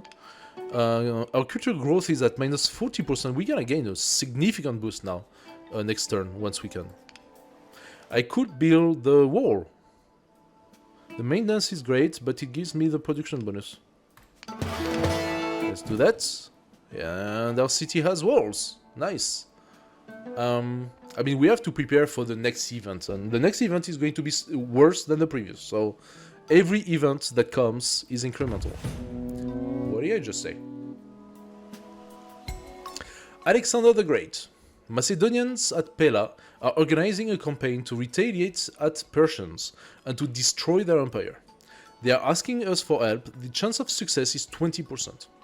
If we succeed, we'll usher an era of Greek East plus 20% for all resources. Okay. Now, what is the investment for that? We can assist the campaign by sending your best troops. The chance of success gain plus 5%. It requires 50 troops every time. Okay. We are producing troops. We could send them. We have only 10 turns for that, and we could probably do that maybe 3 times. Assisting the campaign by sending a part of your population. Oh, wait a second. Now, it requires 100, and we are producing with our farmers 100 every 2 turns, so we could send some slaves once we maxed out. That would not necessarily be a bad idea. Because we can keep on producing population with our farmers. Right now we have the labor, so that would give also 5%. So in order to have 100% success, we need to gain 80%. That means 16 investment. And finally, we can assist the campaign by sending gold. It's 1,000 gold for 5%. Okay.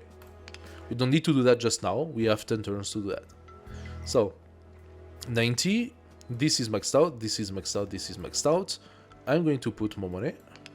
Now we are producing 500 every turn, so we can send 1,000 gold every 2 turns. Maybe the numbers are going to climb as well. Who knows? Let's see. Okay, so we got 2,800.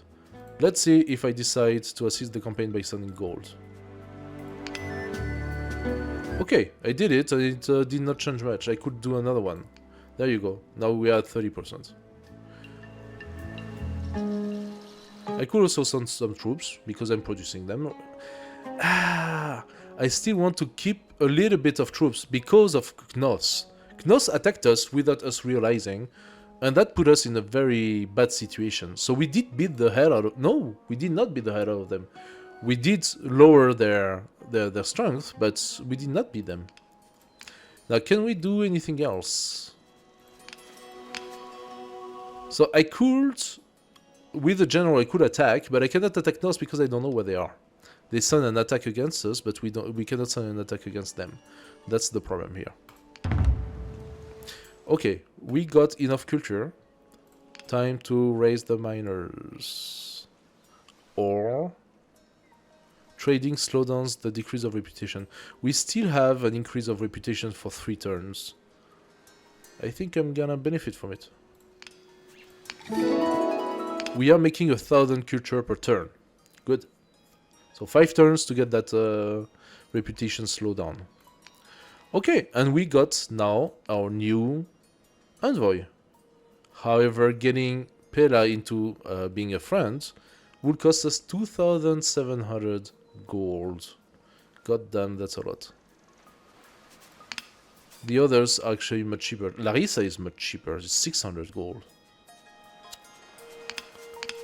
Well, oh, they are not yet at 8 anyway. So let's boost up Larissa in that case. The ruler was really pleased with the gift chosen by our envoy. Relation improved additionally +1. Larissa is a friend.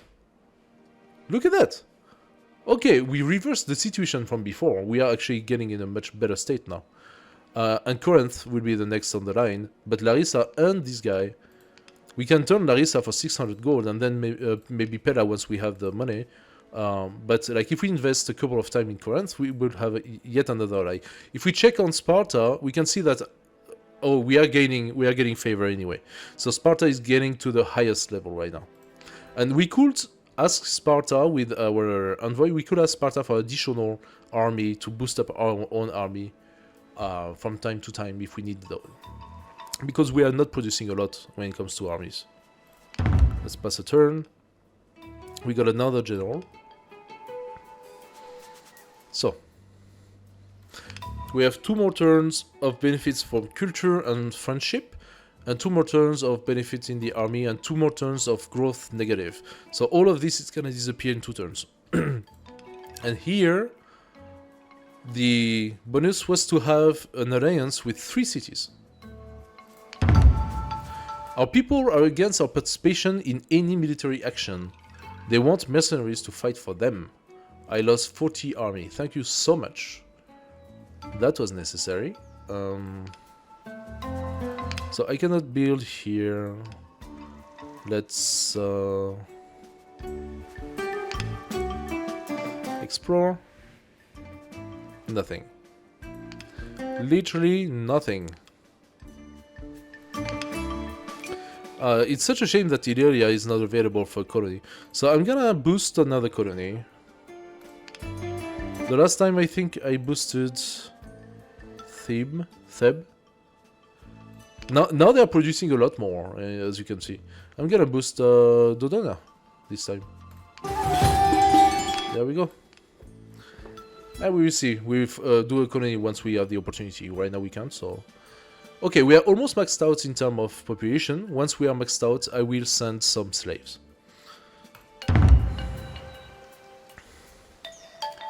We are maxed out. Ooh, that went really fast. Okay. So, we can send 200, I would say.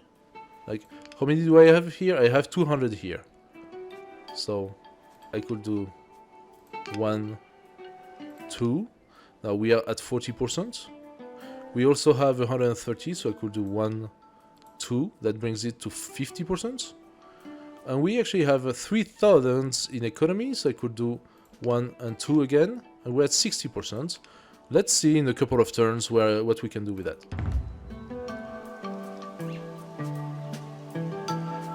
Did we get an envoy? We got an envoy. Pela is respectful. We can make an ally of Pela. Oh god, 3.4 thousand. Pela got even more expensive. Larissa is at 900, and I think that's the way to go. I cannot form the alliance yet. I'm gonna have to wait a little bit more. And I could bring Corinth straight to become a friend by doing the culture exchange. Do I want to do that? I mean, that's 1,100 culture. It's one turn. No, I better just wait. Okay, we're almost maxed out. We can do another exchange, but not just yet. We have the seamanship. Okay, seamanship, that's interesting. And we have the democracy, which also can be interesting for us. Because we are starting to decrease again reputation. Let's do the democracy first. Now we should have a boost in production and everything, basically. Like yeah, Corinth is at 5.9. Larissa stopped just before. We could turn Pela, but they ask for too much money. Ah, what a shame. Let's put Corinth up to being a friend. Is it worth it? I think it is. Now that's not enough to make an alliance with them, but that will slow down their decrease for quite a while. And we have Rhodes that just happened, another city that might be an attacker. Okay, when it comes to our investment, we can do another 50. Oh, we are at 21 now. Cool. So another 50 troops, another 2,000. We are at 75%, and we can do another. How much do I have? 168. I'm gonna wait one turn. 200. Okay. 1, 2. We're at 85%, and another 1,000. We're at 90%. Can we do 100%? Now that's interesting. We actually unlocked the fontaine. The maintenance cost is very big, but maximum worker in all position plus 139. We are maxed out, so we're gonna need something else. Maximum tax collector, okay. So we are starting to have some interesting things here. And we are producing a lot, so I think the fontaine makes sense. Now we can have 10,000 population. We lost a little bit of money, yes. But we are producing more population, and that will allow us to do a lot of things. First, to max out absolutely everything we have. We are maxed out at that point. But as soon as I turn the turn... Okay. So we can reinvest 1,000. Yes. And we can reinvest 50 troops. And we are at 100%. We are going to benefit from the 20% growth for 10 turns.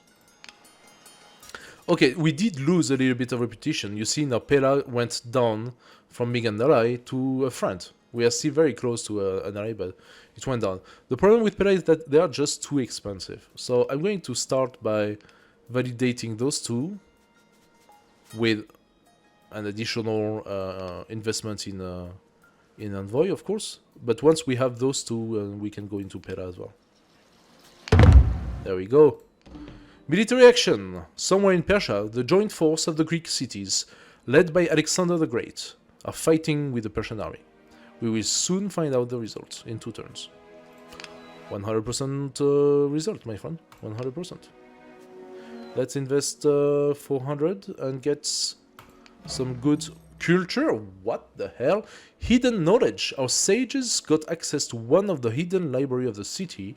We received new precious knowledge. 5,000 culture. Nice. So that gave us a lot, and we can probably research some things. I could jump to mathematics. Efficiency of sage plus 10%. Open the academy building. And the academy building would allow us to do what? Cost 8,000 production, so that's not just for now, and the maintenance cost is enormous as well. It would boost the maximum of sage by 5,000. Yeah, we are not there. We are not there. That would be stupid to do that. However, I could do the cost of new technologies minus 20%. That will lower everything by 20%, and I think that's worth it. There we go. So now this one is 4 instead of 5, and this one is 8 instead of 10. Efficiency of farmer plus 10%, that definitely seems to be a good one. And we can do the water canal, so probably we can boost our generation of humans even more with the water canals. We should do the road as well as soon as we can. Water canals, here. No.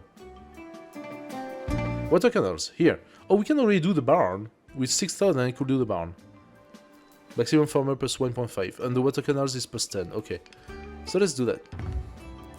We need to pass a couple of turns. Persia fell under the joint strike of Alexander the Great and the Greek army.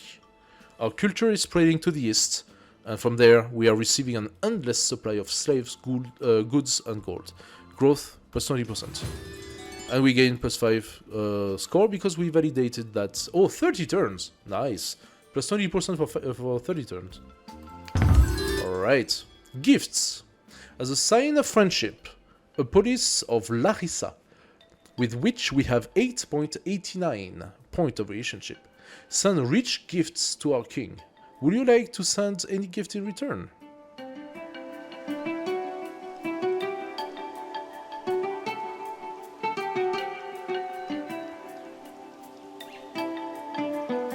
Yeah, that was so fast, huh? Crazy. Just a couple of weeks and done. So, I received 400, I sent 400, again plus 1, okay, express gratitude. Whatever. So Larissa is now at the max level. We can turn them for 1.9.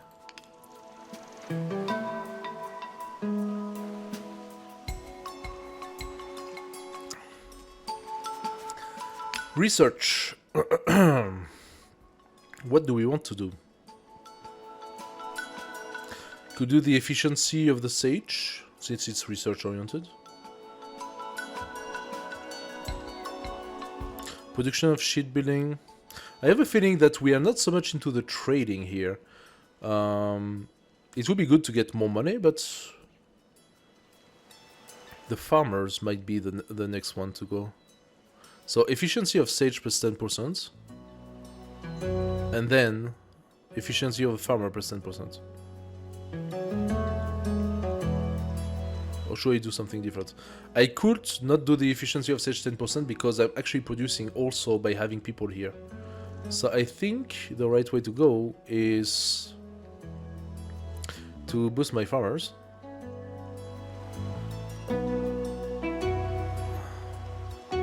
Maximum workers in all positions plus 139. That also makes sense to me.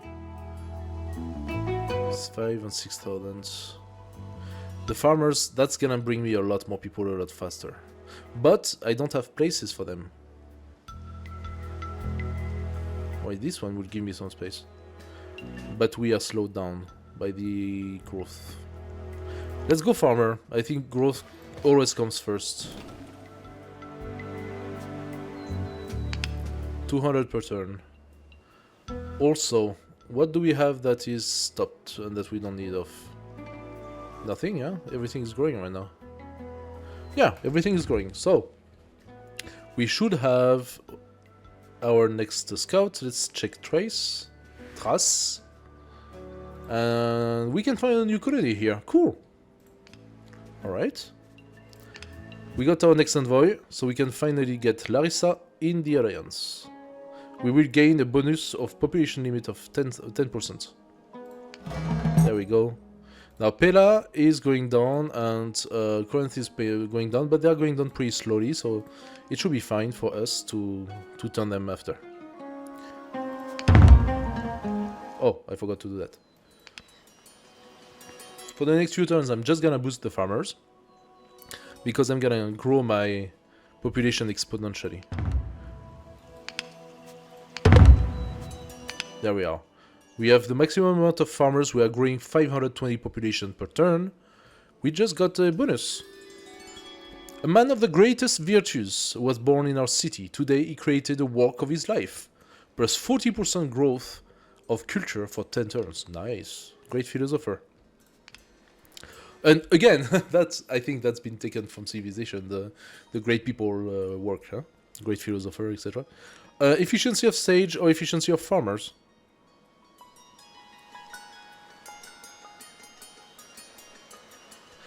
Well, farmers? 577? I think that makes sense. Now we are going to open the jobs. There we go. And we are going to pass a turn, validate that, validate that, validate that, validate that, and validate that. Another... Oh, we have an envoy. So, the next one we wanted. Pella cost us now 34.4 thousand to invest. Don't ask me why that keeps on changing. It's just that the game gets incrementally harder. However, Corinth is still available. So we are going to culturally exchange with Corinth. Bring them into respecting us. Ooh, they went down really hard. They were down to 6. Okay, okay, okay. Need to keep an eye on that. Can I actually do the switch in 4 turns? We can finally take this as well. Now we have the boats production that will also boost up our farming capability with seafood. And we are going to start producing boats. Now I'm passing 1 turn, we get 500 more people. I'm going to max out everything that I could for specialties. There we go. And the boats. Now our little guys are here building boats and fishing.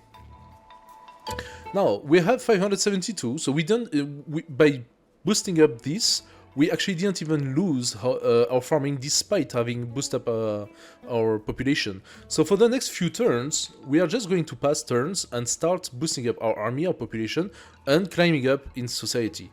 However, don't be like in a surprise if a big event happens very soon. We just got attacked by the Persians and we sent a retaliation. Our army is bigger, yes, but it's not that strong. So what can we do? Trace. Yes, we can populate Trace. So this one has a bonus in colony growth bonus from the area would be military and population by 20%. The population of the colony we start at 393, very good. I think I'm gonna take the military boost. We're gonna have a passive military boost that will grow up our army, and that is actually good. There we go. Now we have the possibility to build the docks thanks to the shipbuilding technology, seamanship. Maximum worker at the sea plus 120. Or we could do the Agora for the tax collectors. I think we need the money. I'm gonna take the Agora for the tax collectors and start maxing out our money. What did we develop here? Finally the 10% on the sage. Okay. There we go. So, the Sage are producing a lot, 3,000 per turn. Those guys are also producing quite a lot, 5,000 per turn. But remember, everything is growing. So, now we can do the Academy. That will allow us to have plus 5,000 Sage. So, we are going to give an extreme boost to research. We could also do the docks. Or we could do the marble workshop, which allows for maximum worker in the mountain of plus 4.5 thousand, so build much faster. We have a few things to build at that moment, and I think this might be the way to go. So I'm gonna go by this first. Now we can put a lot of people into building, and we have a buffer of 5,000.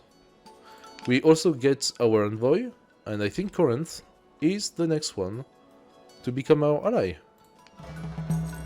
And we finished our event. We forged a strong alliance. It will help us to protect our democratic values. We have an alliance with 3 cities that gives us 200 strength of army, so we are already maxed out on the army. That's good. We can lower the training.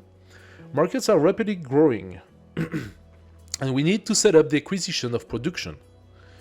The faster we complete the task, the higher will be the reward. Let's hurry. Shipbuilding speed plus 40%. The goal is to trade for 8,000 production per turn. Ooh.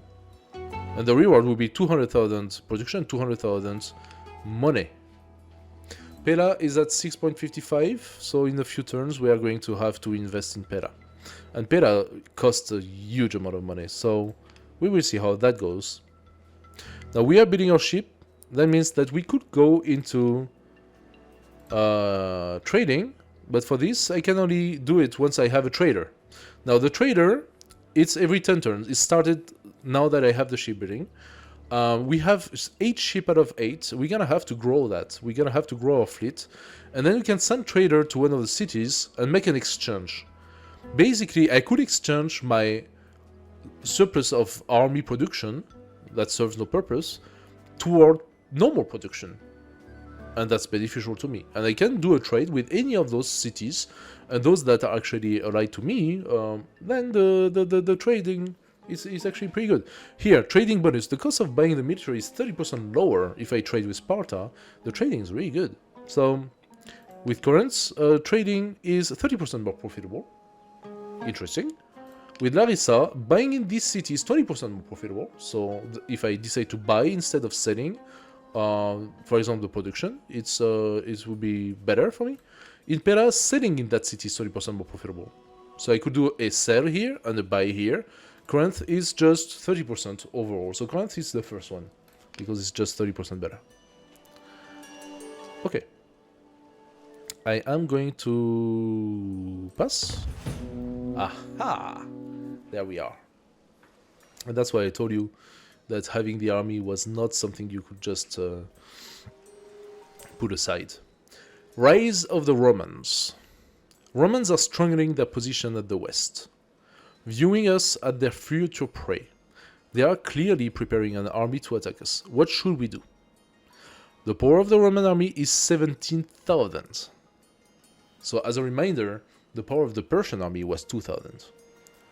The power of our defense as it stands is 3.4 thousand. We have 10 turns before the attack. Now we could pacify the Roman with gifts. The demonstration of our loyalty will help us buy some time. It will defer the attack by 5 turns. It requires 20,000 to do so. I could do it. That will give us 15 turns instead of 10. I could accumulate all my forces and heroically attack the Romans before they attack us. In case of success, the deflection of the threat, but our attack is like 75% of the global strength. Our defense is more than our attack because we have the walls and other defensive bonuses, so that's why our defense is stronger. Right now we are at 2.8, which is sort of ridiculous. And the Roman army is just too much. We could submit to Rome. The threat of the Roman attack will decrease. We will lose 15% of all resources. So the Romans will not attack us, but we will lose. We basically give up and lose 15% of all resources and become a vassal of Rome. We'll see if by bribing we can manage to defer long enough to build a big army. So to do that, we will need, I suppose, the drill field. Army limit of plus 10,000. Workers for the military training will be plus 5,400. That seems like the logical thing to do. We need 60,000 build for that, so that's quite hard. But we're producing a good amount. I think we can defer the Romans for quite a few times. Let's do the ship, since we can do the ship. We got a few more, but we need more production. And now we have... Oh, we found Ephesus. Ephesus, yet another city that we do not know where they are, but they can do bad stuff to us. And I don't know if I will be able to make an alliance with Pella, because it's gonna cost me so much money. Let's see. I could do the academy to research faster. Is that any worth? To do the big army, we would need the system of defense. That's 240,000. So we are far from it. Or we could try to do the tactical formation. Force of the army plus 30%. And open the drill field level 1. That's 40,000. That seems more doable. So maybe the way to go is to go for the academy. Now we have the possibility to hire a lot more guys to do that. I need a balance of two different things. So I need to keep on growing my population. My army is at its limit, so I am going to reduce that to 0. I don't need them. I think I'm going to do 300... Oh wait, we are not full here. But I don't need the money. Yes, I need the money. I could accumulate a lot of money and that will delay the Romans. That's hard. Should I... I just built. And now I still need 5,000 guys to keep going there. Even if the building, I mean the drill field, we need a lot, right? 60,000. So I cannot... I can wait to get 60,000 for the drill field. And then... No, that makes no sense. First I should research and then I should do the other one. I should do both actually, so let's boost that. Is there anything else I could lower that I don't need so much? We got 10 boats by the way, so our boats are a little bit better. I think that's all I can do. I can visit something, so let's go and visit something. Oh, we got a nice increase of culture, cool. I'm not going to research anything. Fleet limit is not the time for that. The cost of building construction minus 20% and cost of building maintenance minus 30%. That could be interesting. Minus 20% out of the 60,000 we need will make things easier. We could build the army thanks to that. But I need 40,000 for this.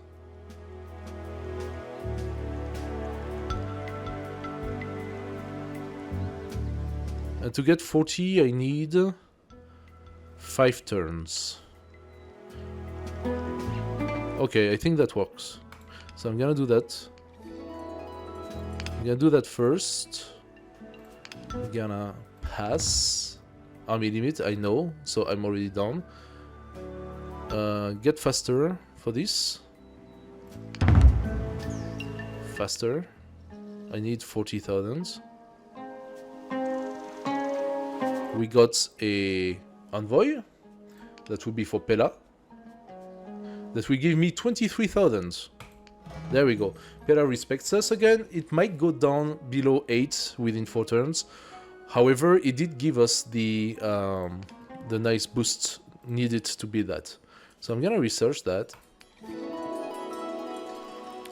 The next thing that could help us would definitely be the defense system. Protection bonus plus 20%. It's not negligible, but and it opens the building, but we need 240,000 for that. I think what I'm gonna do now, I need to build stuff in order to increase my army. I have 7 turns. I'm gonna bring that down to 0. I'm still producing 4,000, even though I'm at 0. Why? Because I got all those people here and all those people here producing. Now I'm gonna boost these guys. And I'm at 7,000 again. Plus producing a lot more. Let's pass one. Put some more.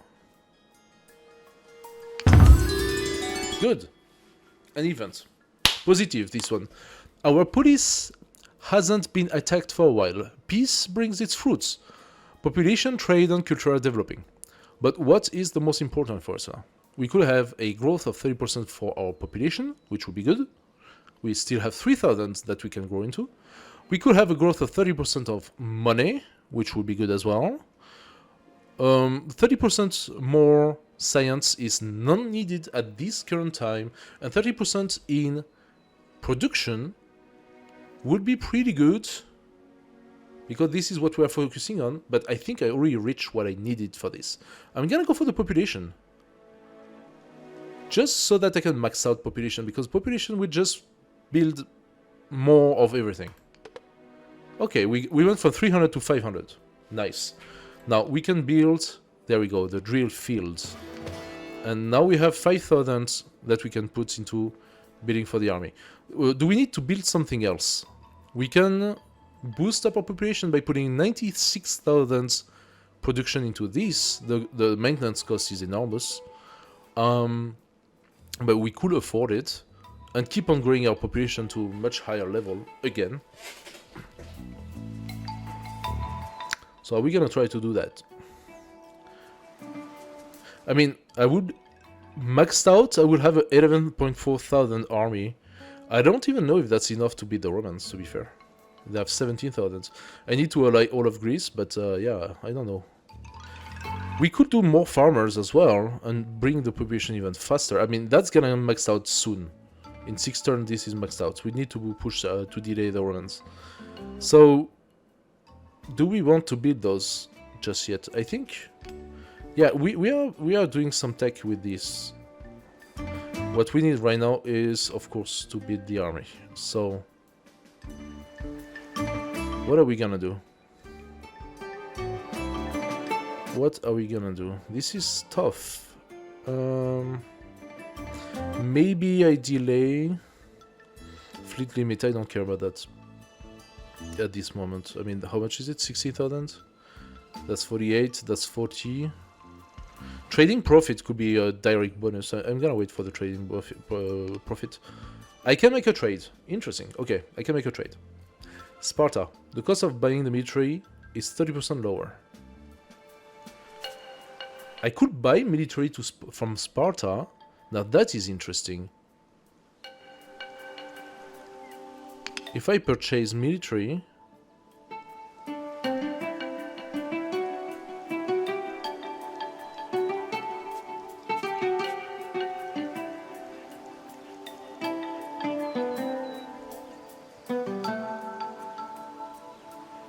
how much will it be? Can I afford it? I have some money. I think it might be the way to go. And then I can stop the trading. I'm gonna start trading with Sparta. I have only 10 boats anyway. So 500 it will cost me. I get plus 5. Okay. I don't have enough boats. So maybe I do that fleet limit thing after all.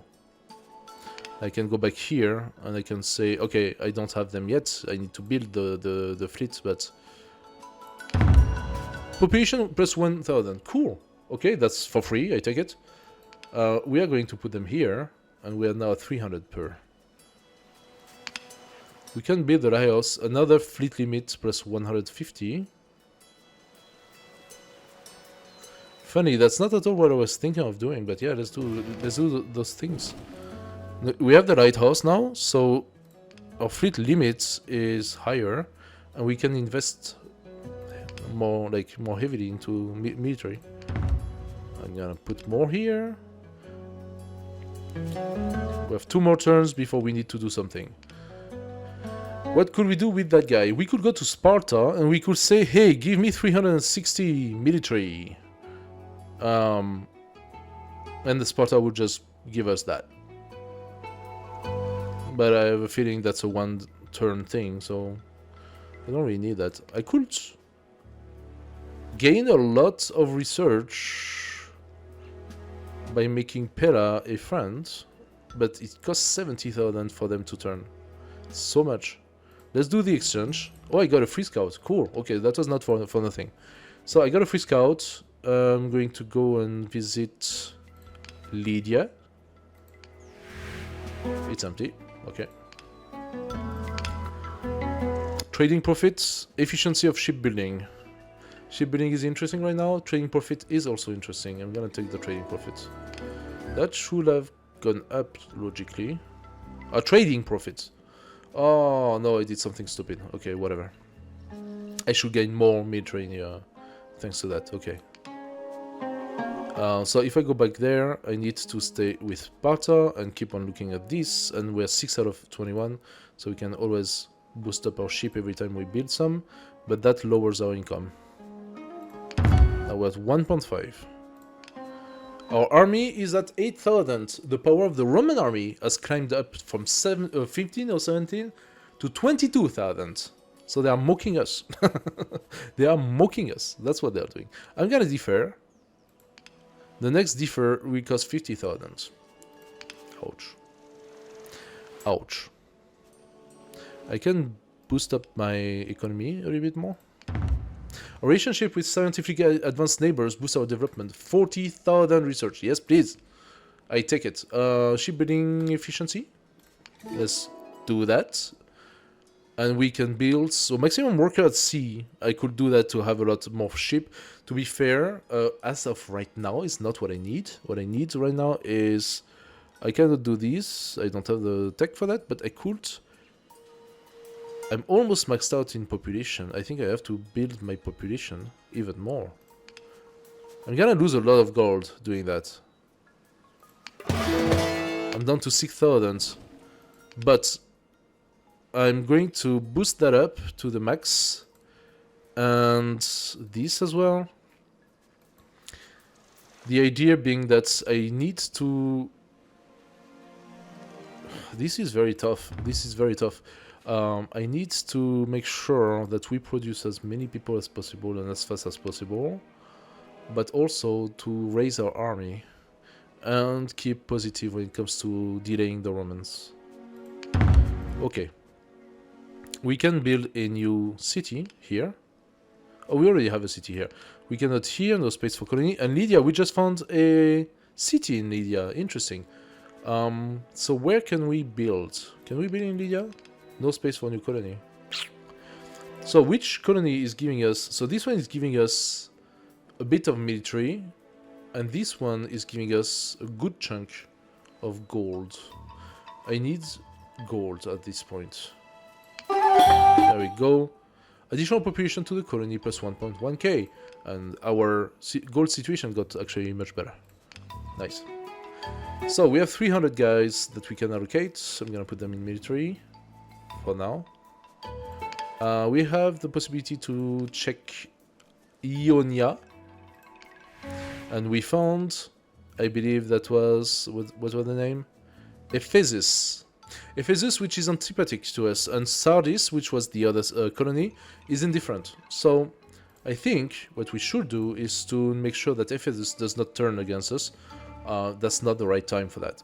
Ooh, the gift, however, ouch. Ouch, 15,000 for the gift. Like, everything climbed up. That's very, very... very painful. But they are 6.9... They went almost up to 7 points. So now we have a good amount of time, and Ephesus is not going to turn against us. Allies sent twice as many warriors. Oh! Now, being allied with them is actually quite interesting. Ah, if I can make it work... and turn them as... Ooh, like, no, that costs too much money. I need to boost my money somehow. So, there was something I didn't do, and that was to climb up my market of some sort. Where is the market thing? That's fleet, that's fleet. Did I do the market, the agora? No. Maximum tax collector plus 18,000. That's this one. But that's, no, that's the next level of laws.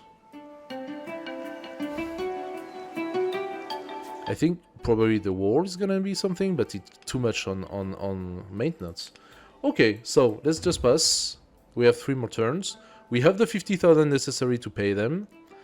That's painful to say. Should I give a maximum people here? Our army is climbing, but it's still not to the max. Can I allow myself to reduce that now? We have the fleet and we have this. I mean, yes, of course we can go back to Sparta. And Sparta, we have a trade with them. It cost us already 1,000. Now it costs us 2,000. It boosts up the amount of military though. Can I lower my production? My production also gives me a good amount of research. But right now, I think I need the economy. And the military. So I'm gonna boost the military to the max. I'm gonna produce 1,100 military per turn. And the rest will give me some more money. Some production and some... I mean, very little, but some culture. However, during that time, we are climbing up on population. It went down to 200 though. Oof. Soon the food is gonna be a problem. And that's why we needed this as well.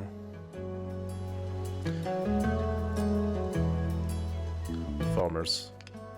Yeah, that's gonna become a problem at some point. We're gonna see how we can do that.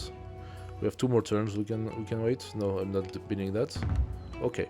So I have pushed a little bit farther. The power of defense is 19,000.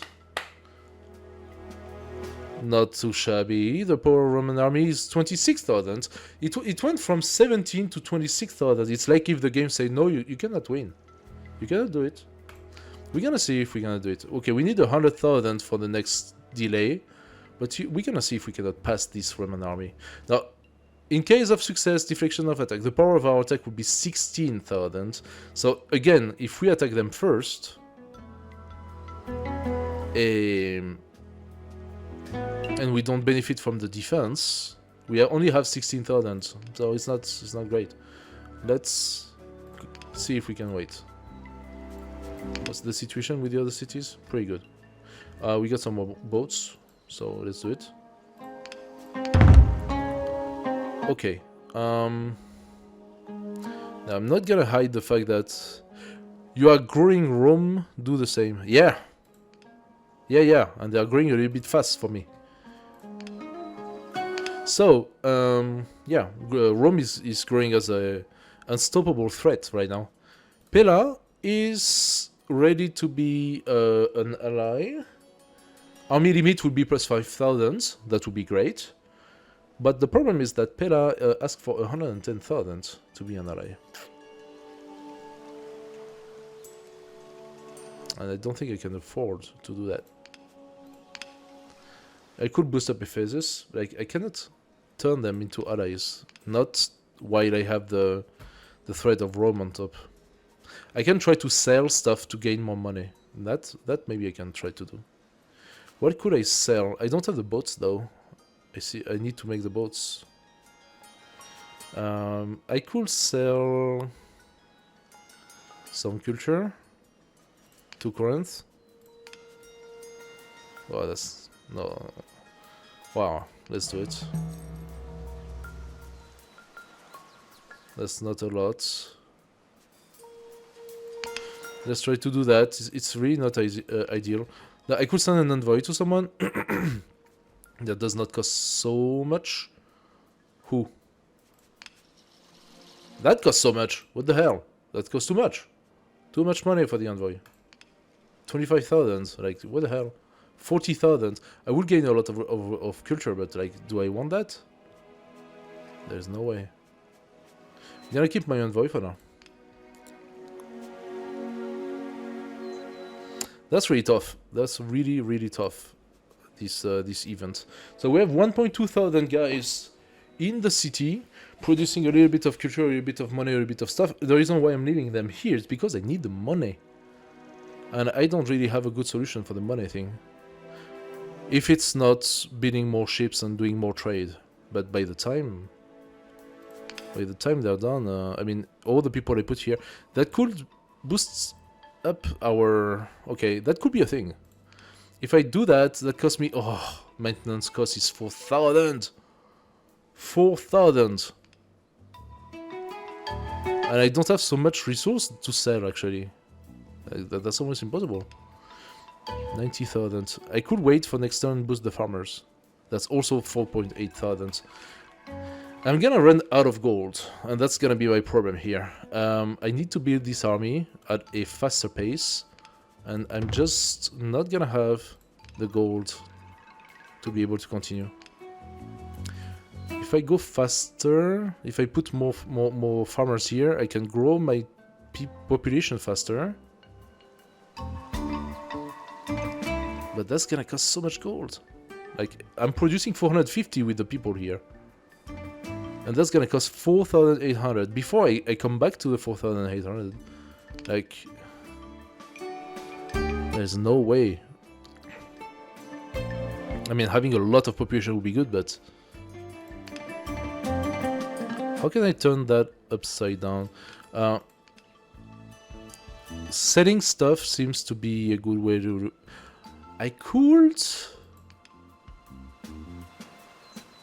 Can I sell for more than 4,000? I think this is what I'm gonna do. I'm gonna put those guys here and produce more ship. And go into my exchange with Corinth. And maybe what I could do instead of exchanging for this, because this is giving me 1,100 already.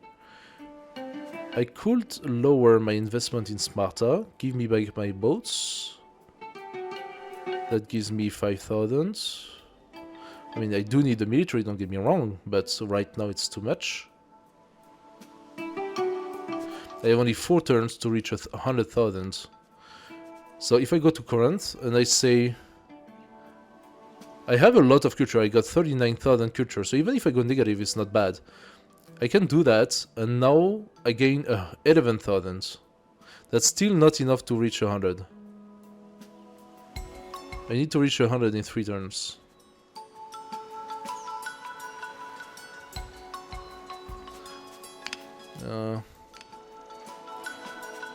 Can I get money out of a emissary? No, I have to pay money every time. I could turn... No. I could...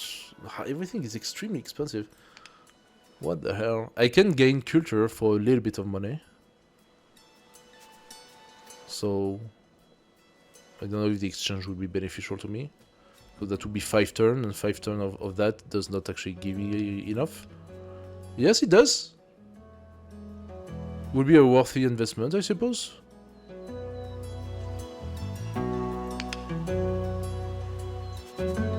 $16,000 for 6. 21 for 7. 47 for 37. That's not good.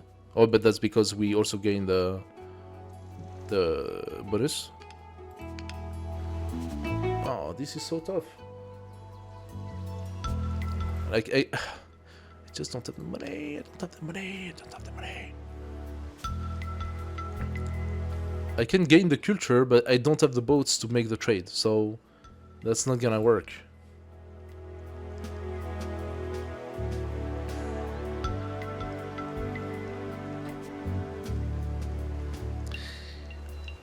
I could ask for help. If I ask for help, what do I get? Like, I can ask for help here, and I gain 2,200 population. That's not bad. I can use those guys to boost up something. That's for Larissa. If I ask for help... Oh, I don't have 9+. I cannot ask for help from these guys. Interesting. I can ask for help and get an immediate 600 troops. Which brings me closer to the 11,000. I don't know if that's gonna be enough to fight the Romans. I can try though. I can try to play the race. I can try to play the race. It might work. If I play the race, it might work. Okay, we are growing much slower now.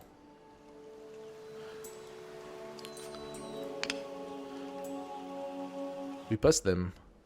We are not strong enough by attack, but we passed them on defense.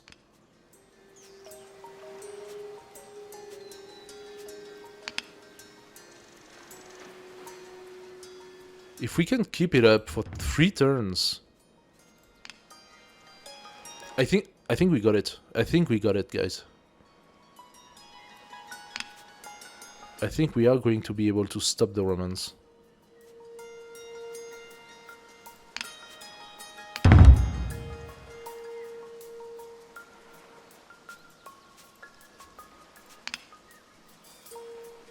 So we cannot attack them.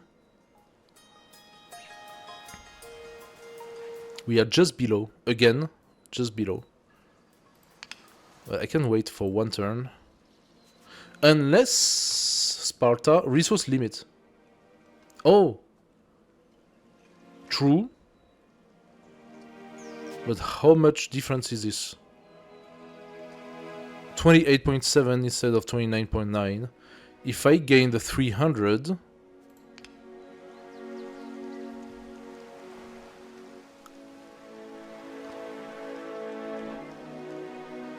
If I get the 300, what would be the difference?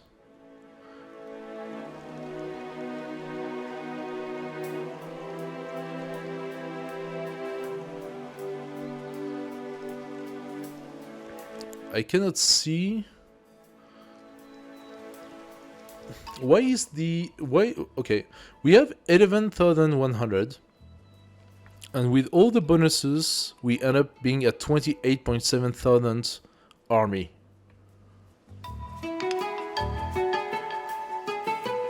Not in defense.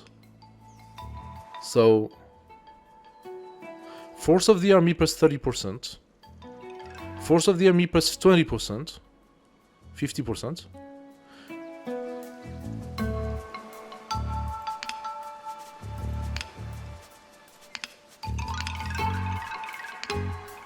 Force of the army plus 30%, 80%.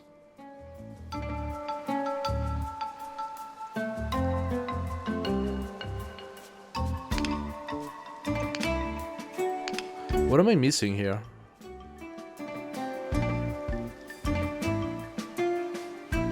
Our alliance is at 28.7 thousand and 34 when it comes to defense. So we are stronger in defense, but just below in attack. If I buy the troops from Sparta, isn't it going to deplete Sparta? It's going to boost up myself a little bit by 300, and we have 80% more than 300, so that's gonna be roughly 400 and maybe 500. We gain 500. We go from 28,700 to 29,200, and we are below. And we are just below for the attack. So I cannot do it. I cannot do it. And I'm gonna keep my envoy because I'm gonna keep my money, and I'm going to ally the other one when I can. I think there is no other option. And I'm still fine losing a little bit of culture right now. That's fine. I'm gonna boost up the navy and food. Then after that we go full on production. There we go. Okay, Roman invasion. Let's do it. That was a tough call. Like, that's a tough call. I'm not totally sure. I'm not totally sure what we can do. Anyway, prediction is a tough victory. We're gonna lose most of our army, probably all of our army in the process. The decisive battle with the Roman legion is coming. In case of defeat, we will become the a Roman province, and we'll have to pay tribute. But right now, we are stronger in defense. Our army is stronger. They have 200% army power. We have 204%. Accept the battle. And it is a victory. We lost 13,000 army in the process, but the Roman lost more. And we kept our independence. Beginning of a new era. Somewhere in a faraway eastern land, the wise men came to greet the newborn Jesus Christ. Jesus Christ. It means the beginning of the common era. By defeating Rome, we will go down the history forever. The army power is plus 20%. I think it's a permanent 20%. You successfully completed the trial, plus 5. Cool. We got 40% growth for 6 turns. And we need now to change our trade. Okay. So our goal was trading to bring us 8,000 production per turn. This is definitely doable. Let's try to see what we can use. So Sparta, we can negotiate a trade deal. It offers army for minus 30%. It demands population for plus 30%. So we were buying the army for cheaper price. We don't have an army anymore. We could reform our army and then once it's done, stop the trade. I think I'm gonna do that. We are almost maxed out on boats, which is pretty cool. We got more generals. Maybe we could sack Sardis, but I need the army for that. I could do it now with 13,000. So we could eliminate 50% of Sardis with 13,000. And then we are regrowing our army. It depends how fast they are doing theirs. That will lower the amount that we need to conquer. And then we have 4 guys to conquer. That could be one way of doing Sardis. We could try to conquer Sardis instead of paying for it. I mean, to be fair, the most expensive, like it's... No, they're expensive. They're 190. They are the most expensive. Maybe I could conquer Sardis instead of make it nicely. Let's try that. Let's ambush them.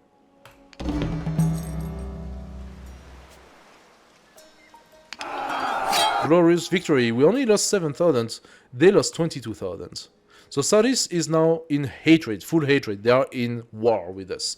At the first occasion, they will screw us over. But we are rebuilding an army much faster than they should be. So conquering is now actually bigger. Why is conquering bigger? Shouldn't the army be destroyed at that point? I can use another general to destroy 50% of the police army. I am confused here. That should not happen. Anyway. Let's pass. 5 turn. Road is attacking us. Of course Road is attacking us. Now we don't have an army. That's the right time to attack? Seriously? What the fuck? Complete defeat. Our army is going to rebuild. Don't worry, Road. 38,000. Like, where the hell do they have 38,000 guys? Like, seriously. We got 40... Oh, nice. We got 40,000 of this. So, let's build our army in that case. Sparta, let's continue trading. I want to trade to the max with you, almost. We are also researching maximum sage. Yes, why not? We can start getting our culture back. But for now, I need more of this. Can I lower my income? Can I lower my income? I could try to do a lot of shipbuilding very fast. I don't know what the shipbuilding limit is, though. What is the shipbuilding limit? Can I see that somewhere?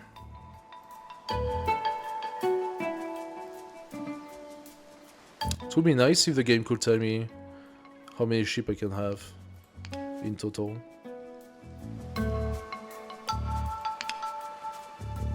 I mean, right now, I have 210 ships, that's what it says. It does not tell me how many ships I can have in total. Oh, sorry, it's right here. I can have 260 ships in total. So I think that, yeah, I'm building them pretty fast. In 2 turns, I will have maxed out my ship. At that point, keeping this is sort of irrelevant. Okay. I mean, I need to keep my ship, obviously, but the rest becomes irrelevant. Ephesus, that's gonna cost me a bit. Actually, I could wait to get Pella into... My cultural exchange are now at 5+, and they give me +2, and sometimes we get a bonus. So if we get the bonus, we go straight to being friend with them. And we gain quite a lot of... Oh, I don't have any research anymore. I could do that. I would like Pera to become my ally though, and it will actually give me +20% army strength, which is not negligible. So it's in 6th turn. I cannot really afford that, but I'm gonna wait. Gotta wait a little bit. I'm not gaining a lot of people anymore because our food situation is limited. So we are now limited by the food situation. I need to bring those guys here. And we need how much to do the food? 96,000. What's our situation here? 20,000, complete defeat. 24,000, they're at 44. They're at 44? They were at 38 and they're at 44? They're growing at an exponential rate. That's ridiculous. There is no way for me to stop that. It's just a city-state, for God's sake. It's not an empire. Maybe I could try to figure out where they are. No. I mean, if I can find them on the map and then send them an envoy to stop the attack. Because if they are not in hatred, then they have no reason to attack anymore. I have the envoy. I just need... I need the next scout. Why is the next scout in 8 turns? That seems tough. That seems tough. I don't really have a choice here, so here I'm gonna put... Okay, I maxed out my exchange for military with Sparta. I need to build up some more... Oh, I'm negative in culture. I am negative in culture. I cannot do that anymore, so... What can I do? It states. Situation is really complex right now. I cannot change that. The only thing I could lower is the army production. And I cannot ensure to have roads being like stopping its attack. I think I have to... I have to take the attack. I cannot do anything about that.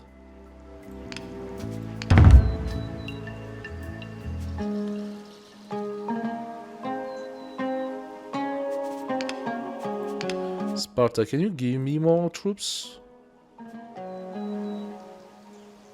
I can do that. It's not great, but... What's the situation now? 13,000? I'm like half their strength. I'm gonna lose everything anyway.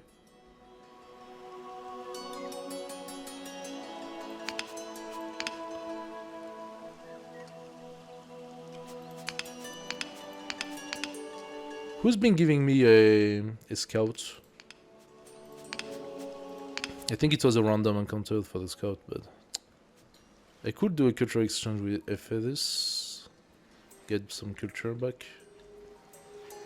And Pera is below 8 anyway now, so I wanted the exchange, but it's getting out of hand, completely out of hand. So, Ephesus, we can bring it all the way to the max. Gives us a good amount of culture. That didn't do all the way to max, no, just below.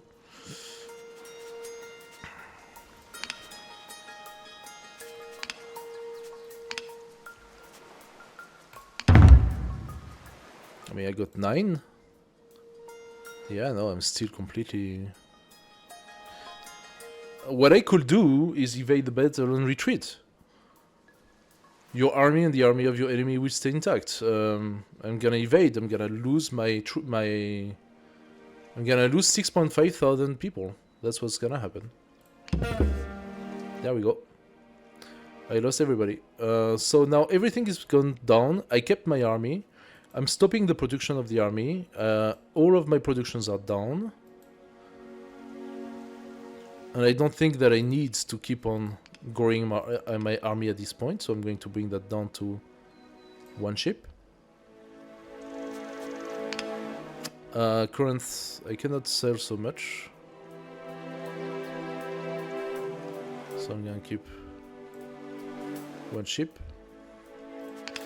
Now, what can I do? Of course, I'm gonna grow back a lot of... I'm maxed up on ship as well. Now, those guys are producing 140 of my food. Shouldn't I make a lot more than that?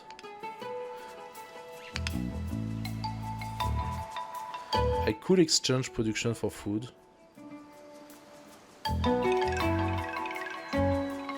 I cannot exchange sheep. I could exchange army for food. I'm losing money.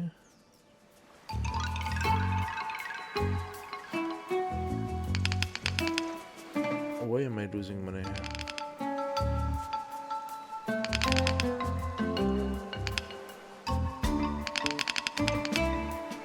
There's something I'm missing here. I got 2 exchange, and those 2 exchange are being put to the minimum. So that's not the problem. What am I losing so much that I got all those numbers down?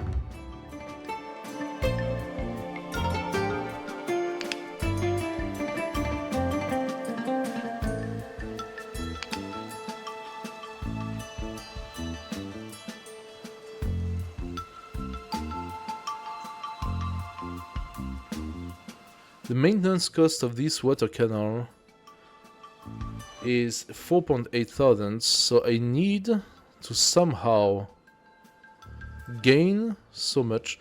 Is it those guys? No, it's not even those guys. That's not the problem. So I'm full out on ship, and I could use my ship to sell something. What could I use my ship to sell? Okay, current demand strength, army. So I could sell some army for money, but it's per 50, and I don't have 50. I have only 21. That will give me 1.4. Sparta sells me army, so I need... If I take 39, puts me back in positive and costs me 300. Okay, so I'm gonna do a double trade here.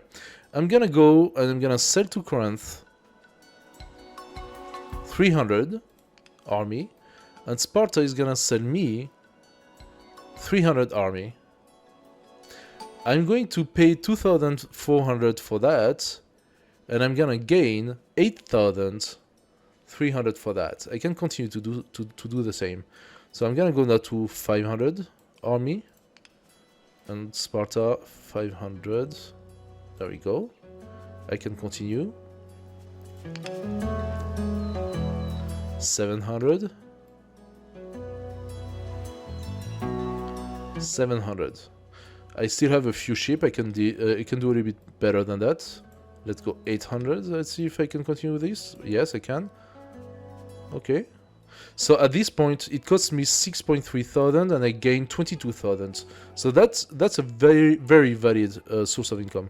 I'm gonna put 1.2 thousand. Can do, no problem. Corinth 1.3.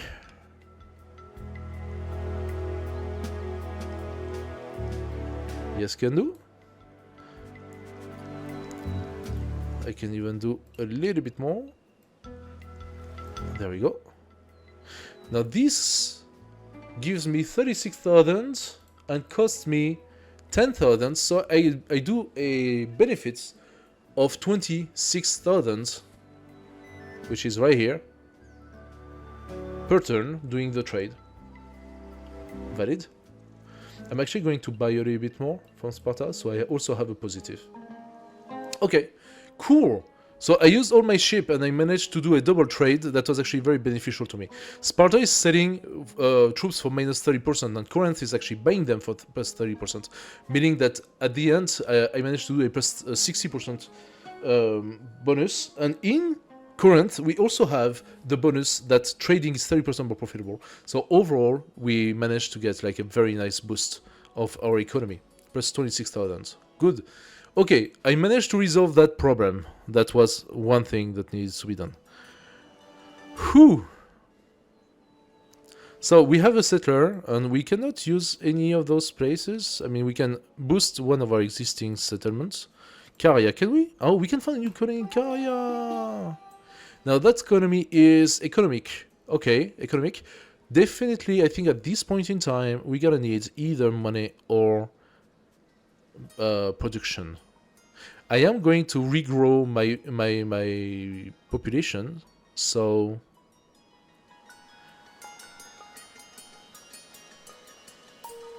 I'm gonna go money. And now everything that comes will go into production, so that we can then get the farmers, and we can even do another trade, but not just now. And I think we are almost maxed on the ship anyway. So let's do it. Let's pass one turn, almost. We got a envoy, so we can use that envoy to... I mean, what's the situation with Saudis at that point? 123,000, like... The game is telling me no, attacking is not the right way. I can lower them by 50% using 7,000, but then I need 3 conquering, so I don't even know if that's even doable. And my army is such a problem, I need to ally people. So, Pela, you gonna give me a lot of culture, I'm gonna give you a lot of money. There you go. Pela, you are at the very max, and then when I can, I will turn you off. Efficiency of workers at the market, plus 50%. Open building, blah blah blah. Okay, sure, whatever. Not very interested, but sure. So they are producing more. But these guys are producing even more, so yeah. Now, there we go. Farmers. Why farmers? Very simple, because we need this to grow as fast as possible. Can I reduce something else? They are producing for 13,000. I think I can allow myself to do that. To grow even faster. Those guys don't need anymore to be here. Just put them at 0. There we go. 1.9. There we go. 1.8. Soup. We got an event. Great Philosopher. Plus 40% growth of culture. I appreciate. First, we boost our farmers to the max. We are at 8,000 still. Good stuff. Now we can boost our economy again. We have a scout that's going to check the sea for us. We gained a lot of culture for that. We found roads. Finding roads mean that now we can send an envoy to this mother hater and stop him for hating us. That's gonna cost us money, of course. We're gonna receive plus 4. So Saudis hates us because we attacked them, of course. Maybe that was a mistake, but maybe not, who knows. Right now their coalition is very, very strong. So, Road, you stop being an asshole. Thank you. Cost us a lot of money, but that lowered the enemy quite considerably. Pela, we need a huge amount of money to turn. So, Ephesus, it's even worse. Ephesus is worse, and the other two is like a catastrophe. Okay. We pass a turn. We are maxed out on farmers. Perfect. We maxed out back on economy, so we are back to 24,000. And now we can... We could let some people coming here into the city.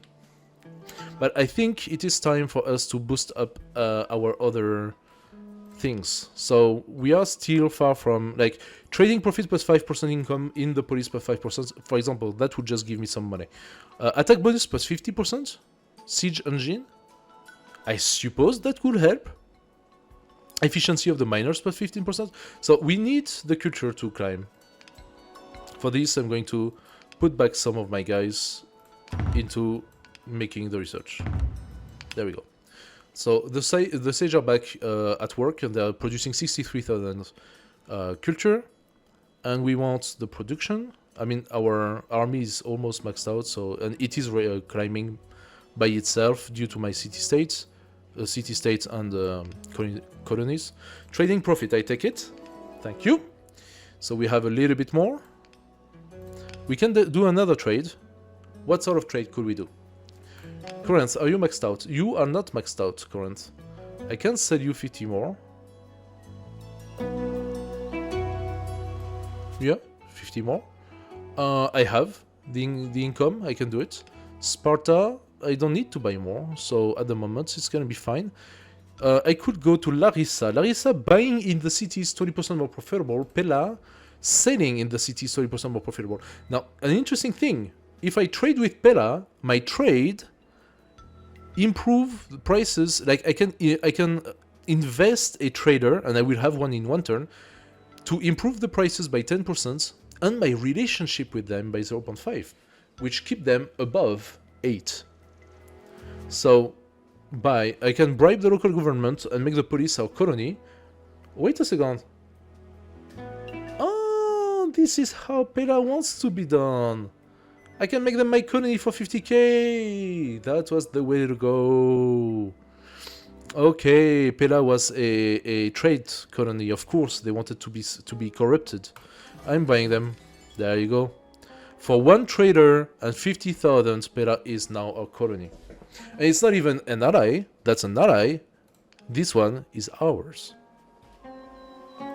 Very good. Very good. Very good.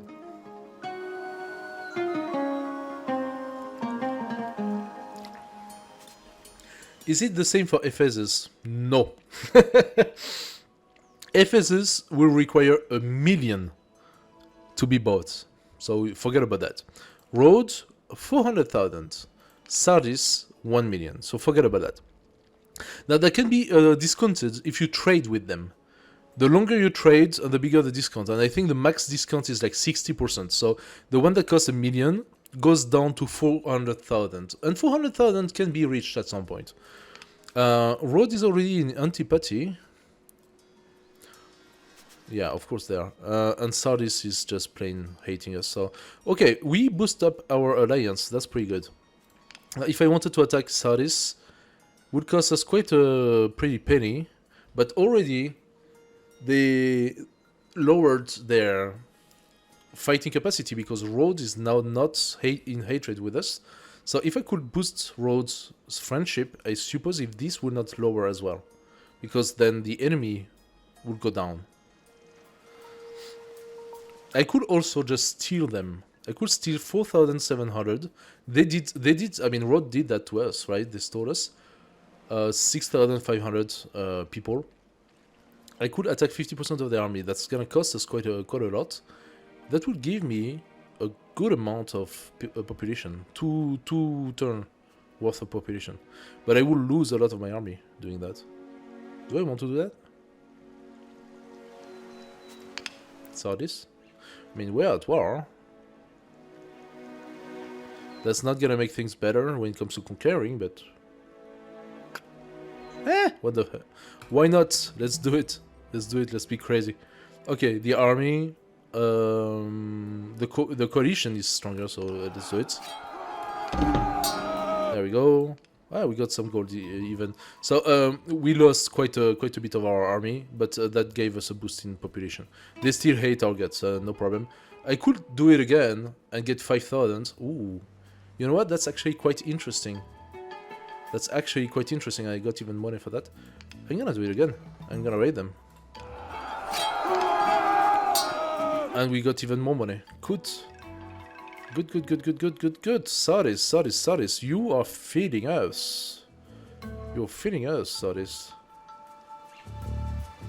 Now I have max on this. I can max out army production. So 1.5k, that will regrow pretty fast. Our boat is at limit anyway. The rest is already boosted up. So I'm thinking almost full production. I think attacking Sardis was a pretty good idea. Let's do it one more time. 4.3 thousand. Still good.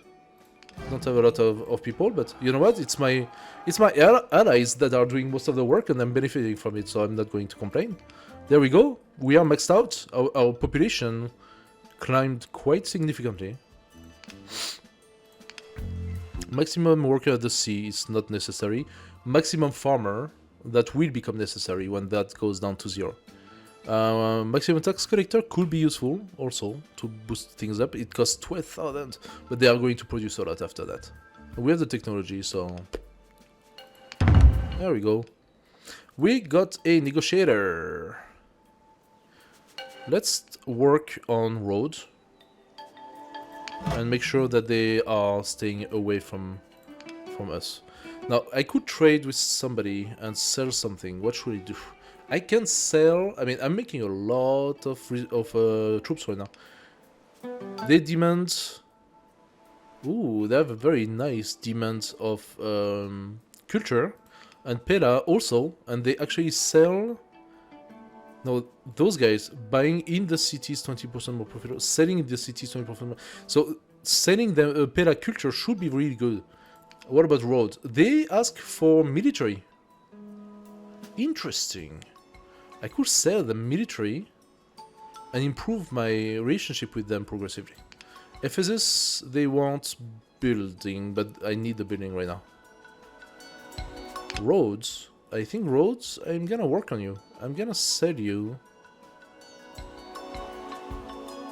The cost of trading in that city is minus 20%. The cost of trading. If I buy something, you mean? Or is there... no, it's 40. Ah, cool. So I'm selling less, but I'm getting more. Interesting. Cool. If I was to do that, I would gain 652 gold for 50. But in road specifically, for 40, I gain 1,100. In Corinth, I'm getting 1,400 for 50. So that's because they have a 30% here, but also trading is more profitable. Can I do more? In actually, yeah, it's 1,100 for 40 or 1,400 for 50. It's roughly the same actually. So I could trade something else. They want army, but I could sell something else. I could sell to Pela some culture. But first I'm going to... So I'm gonna put one. Or a few, 5. Whatever. I'm gonna sell a bit more.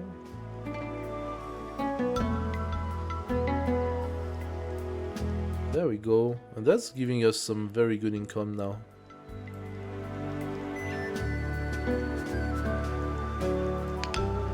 I could lower my... how much I purchased to Sparta. But to be fair, I think it's still beneficial for me to do that, so...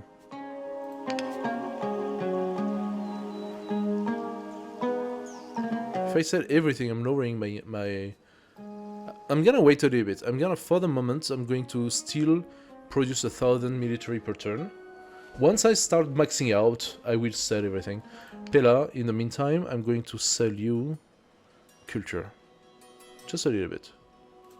Okay. Nice. So, now we are making people. 7,000. Is it worth keeping them here to make money? Or should I boost a little bit more my farming? I could... How much do I boost? 500. How much money do I lose? 3,000. Yeah, let's do the farming. Okay, we got a new research. Population limit plus 5%. Open building hospital level 1. Or protection bonus 20% and we get the moat. So let's check the buildings. Hospital level 1 is our next population cap building, so per 75,000. That could be a way to double up. It costs a lot of money though, 400,000. Now the moat is here. Protection bonus plus 20%. It cost us 96,000 to build. We could already build it. And the maintenance is 4,800. Now, that's an additional 20% protection. Is there anything else that I want to do before that? I mean, that's gonna come back. That's okay. I suppose it's okay. I'm gonna do it. Do I want to build it now? Maybe not. I can build that at any time, right? I can build that at any time, just need the money, so let's not do that. Okay. Let's boost up our population again. There we go. Our treasury was robbed. The robber were caught, the gold was returned, but part was lost. Not cool. Okay. Ephesus went down to neutrality. And Rhodes is still with us, sort of. So, what do I do with that? These guys are giving me a higher level of trade. I send twice as many warriors. I mean, that would be cool if I could change that guy toward an ally. We're still neutral. So Ephesus, okay. The amount of money they ask for is insane. Now it's 1 million for that. So was I supposed to destroy them and conquer them? Like, Sardis at the moment is not helping. Actually, the conquer seemed to be much more affordable. They are alone, so maybe they just have Gnos as an ally now. So as soon as I find Gnos in 2 turns, I should be finding the last one. Then I will be able to pacify them, and then they will be much lower. Okay. So, what do we want? We want to build stuff, or we want to increase our population. Our population and building is, I mean, it's both interesting. Population limit plus 5%. So it lowers mortality, basically. Efficiency of miners plus 15%. Let's do that. We can just do the mod at this point. Maximum worker at sea. That's not the maximum ship that you can build, right? It's just...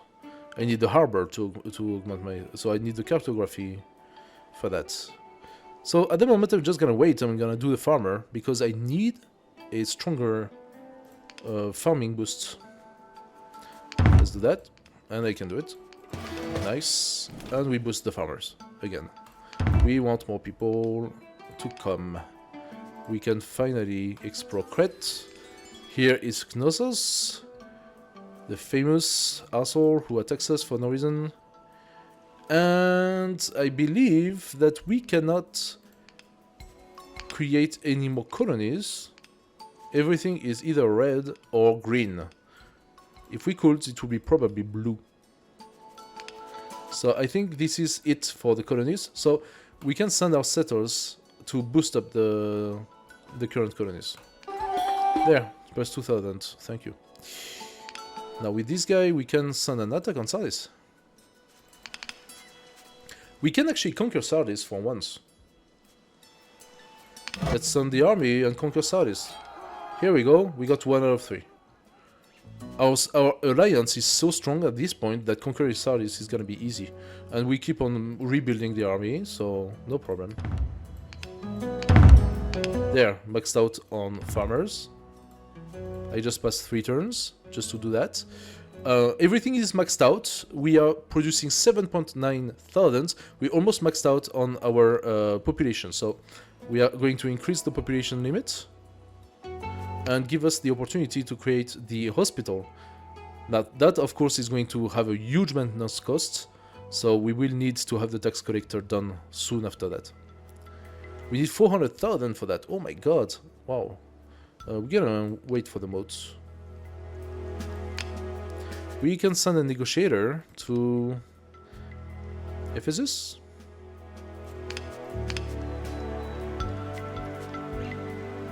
Oh, Knos. We can stop the aggression of Knos. And we found Troy. Interesting. We found Troy. What does that do? Alliance bonus plus 1 million. 1 million production once. What the hell? So, oh, but they, okay, they are strategists. Going for the alliance with them is quite painful. However, Knos is not. I'm going to send my gift to Knos and calm them down, and maybe I can actually ally Knos really fast, because they are not so costly. And I'm not building them out. Army limit, done. So, army limit means I can go here, and I can go back to Corinth, and say, Corinth, I'm selling you... I don't have ship. I don't have ship, so I'm not gonna do that. I'm gonna lower, however, my purchase of Sparta. And free up the ship for something else. So I'm making more money. And I'm going to send... What could I send? I'm producing a lot of ship right now. Oh, I maxed up on population, I can lower that. I'm going to send to... Ephesus. I want them to remain on a good level. Relations improve on an interval of plus 0.2 per turn if I trade with them, so definitely that's what I'm gonna do. I'm gonna sell them humans. That's right. I'm not ashamed. A little bit. But that's a lot of gold. That's a lot of gold. Okay. Population limit. Army limit. Thank you. Oopla, no, we cannot do that. So the maintenance of the army is actually quite great. Oh, that's because I'm selling my army so much. We reached the army limit already. Oh, we can go and attack Sardis again. Yay. We just need to wait for the general. 14 turns, and we can make another conquest. Alright.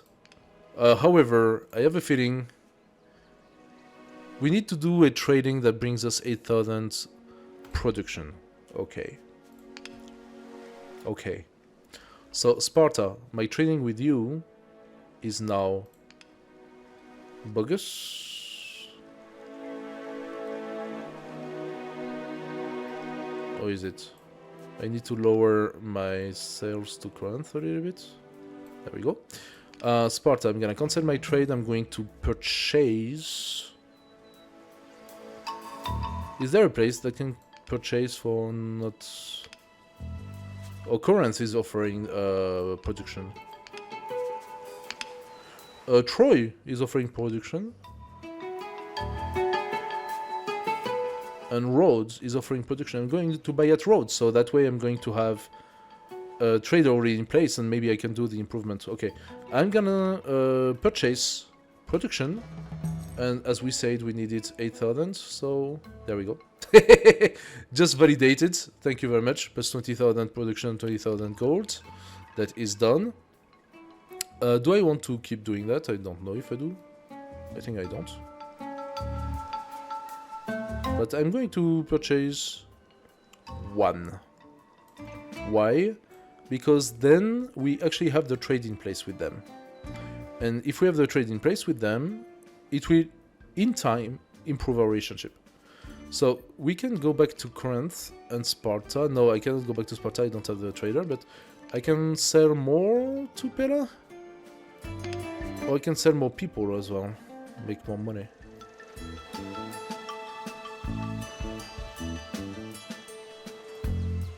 Ah no, that was the limit. Okay, I cannot sell more than that. Pera, I can sell more stuff. Okay, there we go. What do we have now? We can boost our economy through the Buleotarian. And we could have more workers at sea, which I don't really care about. Let's do the economy thing. We actually have the people. There we go. 221,000 per turn. Now we are starting to cook with gas. Army limit, population limit, all is good in the best of world. We got a new negotiator, good stuff. Knos. Knos. Yeah, Knos was interesting for us. We need to send another gift. Bring them into neutrality. What is the research? Attack bonus? Yes, of course. Still the moat waiting, but I... Okay, I can do the moat. It's minus 4.8 thousand. It's kind of dumb, but just in case something happens. So we got the moat. Where is it? Doesn't seem very visible. There we go. Our relationship with scientifically advanced neighbors boosts our development. Once 320,000, and we got another philosopher. We need to discover. Oh no, sorry, that's a new goal of the classic era. Our culture and science are on the rise, and we must use it to accelerate our development. Growth plus 40% on science and production. The goal is to discover the a philosopher's stone, and we get a reward of 1 million of each. Okay, so the philosopher's stone is here. Requires 1.2 million on research, and for this we first need to do the experiment. Efficiency of sage plus 20%. So I'm gonna wait for that. One turn, and there we go. Now we have that, and we can do the philosopher's stone after. Cartograph, maximum worker at sea plus 20%. Open the building harbor. So we need that to be able to build more ship, basically. Then we have sanitation, death rate in the police minus 10%. I suppose that opens something else as well. Urban planning, population limit plus 10%. Well, we'll see. We will see how things go. Oops. Opshala.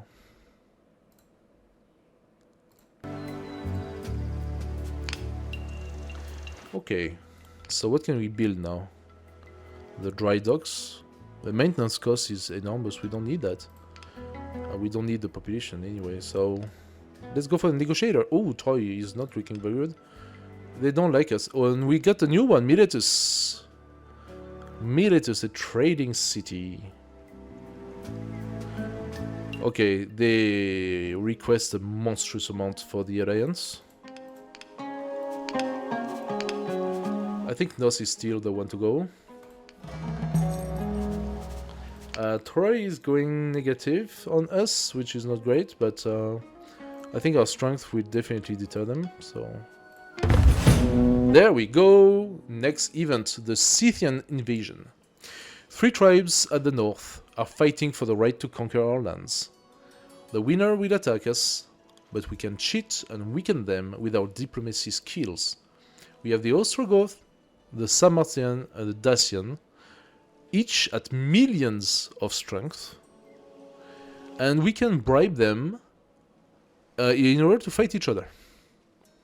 The last option is to attack the barbarian and to make a name for ourselves, but the number of barbarians we have right now is 26 million. The force of our attack is 168,000. So we are not there. We are not there yet. For this case, we look at what's most interesting, and I will say the Dacian, minus 3.7 million, and this one. This one and this one will lower the Sarmatian considerably. And they are the biggest. But then after that, the Dacian will be a little bit less, and the Ostrogoth will be a bit less as well. I will just accumulate money, and when we can, we will do it. Maximum Sage plus 40,000. Do we want to do that? No, we are capped on population. So what do we need to do to change that? We need to do the hospital.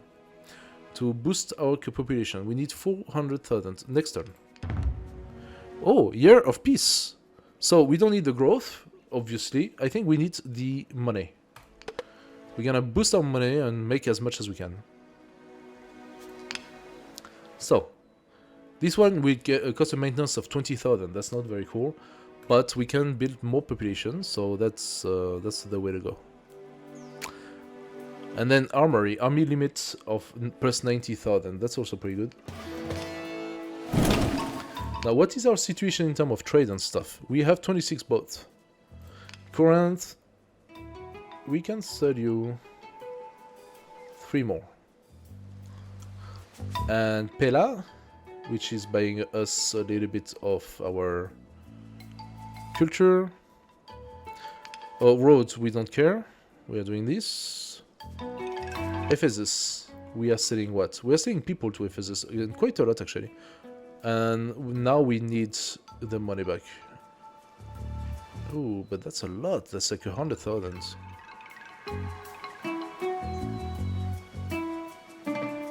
I can sell one at this time. That costs us a lot of money, sure. But I'm going to boost up my population. That will also give us money back. 5,000. 40,000.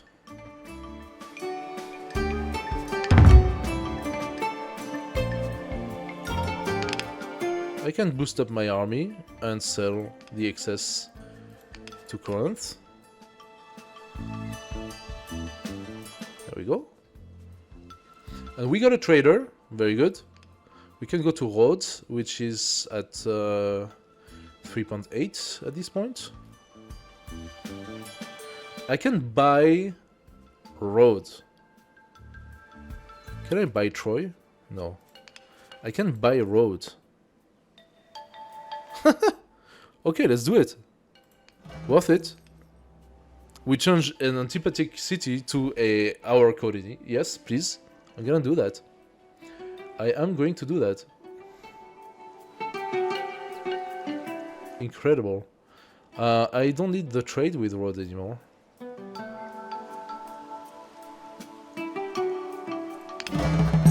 So I can keep my trader, and I can start trading with Troy, who asks also for culture, or Miletus maybe, because they are a little bit below. Selling is 20% more profitable, okay. I can bribe them from 5 millions. Yeah, I forgot about it. I can buy Knos for 3,000. Instead of 4 million alliance. I can buy Knos for 3,000. There we go. 2 allies in a matter of seconds. Now what do we need for them? Oh, from an alliance. I actually have the money to form my alliance with the Ephesus. Then it would cost me a lot more to buy them. I would have to wait a lot to bring that down. But you know what? I'm gonna form my alliance. And there we go. We have a lot more alliance. Now what is our strength? We went up to 343,000. Now, of course, we need to reduce that anyway. So, what I'm gonna do, I'm gonna keep on going. Death rate and maximum worker at the sea. Open the harbor. Do I want to do that? I mean, it's good for my economy. I'm gonna do it. I'm gonna do it. It's good for my economy. I can put some more people here. Army limits, yes, I know. I know. I can build the harbor.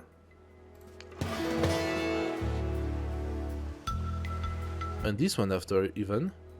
And so doing so will allow me to boost up my fleet up to 760. Good stuff. 760. Now Corinth can still buy stuff. I could re-exchange with Sparta and redo the Sparta Corinth thing. I am selling a fair bit actually of my culture, which is not great. Can I do something else? I don't have the trader right now. In 10 turns I will have. I can sell more culture. How much will it be? 10,000? It's fine. I can do that. Okay. We have access to the dry docks, so that will cost a maintenance of 12,000. Not great.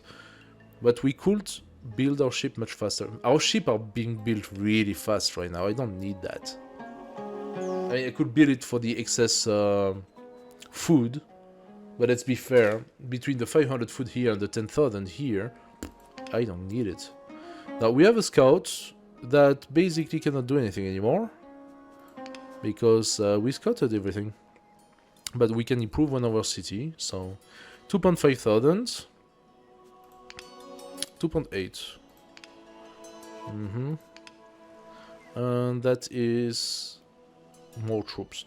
At this point in time, I'm not making the troops. What am I gonna do? Money? 5.3. Yes, okay, let's do that. Good stuff. For the troops, I would need the tower. So now the tower will give us, I suppose, 30% protection. No, for the troops I need this one, the armory. I need the technology heavy infantry for that. So in terms of technology, I need to do the Philosopher's Stone, and then eventually I do that, heavy infantry. I can also do the sanitation stuff, and here we have efficiency of sculptures, plus 20% culture, open building, art workshop. The art workshop would be here, and give us what? Maximum worker in the mountains plus 37,000, so that opens up this to a much higher level of production and culture. Do I want to do that now? I mean, lots of production will allow me to go faster on the buildings, but I don't know if I need that. And here we have the Athena statue. It requires the Philosopher's Stone technology. Costs 3.2 million to do. So I suppose the big boost in production might be for that. A true world wonder, the giant statue of goddess Athena gives us plus 500,000 gold. Okay, so the maintenance is 160,000 and gives us 500. Whatever. Why would there be maintenance if it gives us something? That makes no sense. Okay, production. Oh, miners found a new rich marble. Oh, nice. Nice boost in production. Okay, that's unlocked the fleet limit 3,000. Do I want to do that? Sage? Instead? I would like to boost my eco right now. My economy is the thing that... I already have maximum eco. What gives me money? I think the fleet. I can actually do that too. I can do the Sage too, but if I boost that up, what do I gain out of it? I can do the Philosopher's Stone faster. That would give me a lot of money. Okay. I lost 20. It's not that terrible. And I'm going to do... Yeah, I'm gonna go much faster in the production. Okay. These now, the workers, do I want to build my ship much faster than that? I don't have the people. I'm gonna... Meh. Maybe. I can do sanitation already. Okay, let's do it. Let's do the docks and put them. We have an envoy. I think Troy. Or Miletus. I mean, I don't like Troy being antipathic to us. Miletus costs a lot of money. Ooh. Ouch. Okay, let's do Troy for now. Okay, army limits. We are still having more, so let's go to Corinth. Sell. We have 500 ships, so we can definitely do some trading. We can trade more of this, yes. It's a little bit of a strain, but it will give me some money, so I do it. We have a potential attack. Sardis. Why is Sardis my friend now? Because India attack you for a few turns?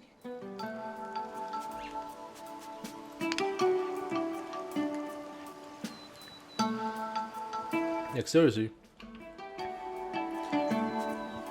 Are you so intimidated that you just like, hey, I want to be your friend? You know what? I don't care. I'm gonna conquer you. 2 out of 3. The next one is gonna come soon. As soon as I get the guy, you are mine. So I'm gonna focus on Troy and Miletus now. I lost a little bit of troop, but you know what? That's fine. Okay, sculpture. All that. I'm gonna wait for the Philosopher's Stone. 1 turn. Philosopher's Stone, research. I got now this minion. Oops, sorry. I got the minion. So what did we get? Hola. I need to come now. Inner and outer enemies attempts to suppress our growing power. The time has come to unite Greece under our rule. Goal. Conquer and form an alliance with all policies. Survive the Scythians. The efficiency of gifts is 2 times bigger. Yes, please. Okay, that will help me a lot. My growth is going to go down. And I need to start considering paying those guys. So 3.8 million. They are really big, if you think about it.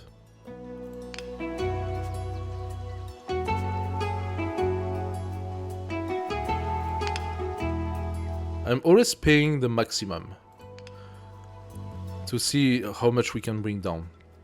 So Dacian and Samartian 1.4. Yeah. So we reduced the Barbarian to 5.7 million, which is still way too much. But we will have a few more millions to invest, and potentially that will help us bring that down. We can get a protection bonus. That costs 60,000! I don't want to. I want to build cheap, and I want to trade and to make money. I got 400, actually. So, what should I do? I'm gonna trade more culture. Yeah, it lowers quite a bit, but that gives me money, so... There we go. Now we have a envoy for Miletus, I suppose. Plus 5 for a gift. Yes, please. It cost me 500,000. That was very painful. But those guys are almost my allies now. The alliance, however, cost a monstrous amount of money. So what do I do? Buying them is non-negotiable. I cannot really conquer them, can I? So... Huh. Getting Miletus is gonna be tough. Sardis I'm gonna attack, and Troy, you're gonna have to... Oh my god, they are so expensive, the last two. I think I have to go for Troy first, 1.4 million. So I'm not doing my tower first. I could do the statue, 3 point... Oh, but when am I gonna have the 3.8 million? I don't know. Is there anything else I can do beside that? This one costs 1.2 million, actually, and I have the thing right now. It's just 60,000, that's so much. I'm gonna build it at the last moment. So, research. Let's do research. Efficiency of sculpture plus 20%. Open the art workshop. I could also do the force of my army. That also makes sense. So I will wait a couple of turns. In terms of selling stuff. Oh, I need actually to start building my army again. That gives me so much, though.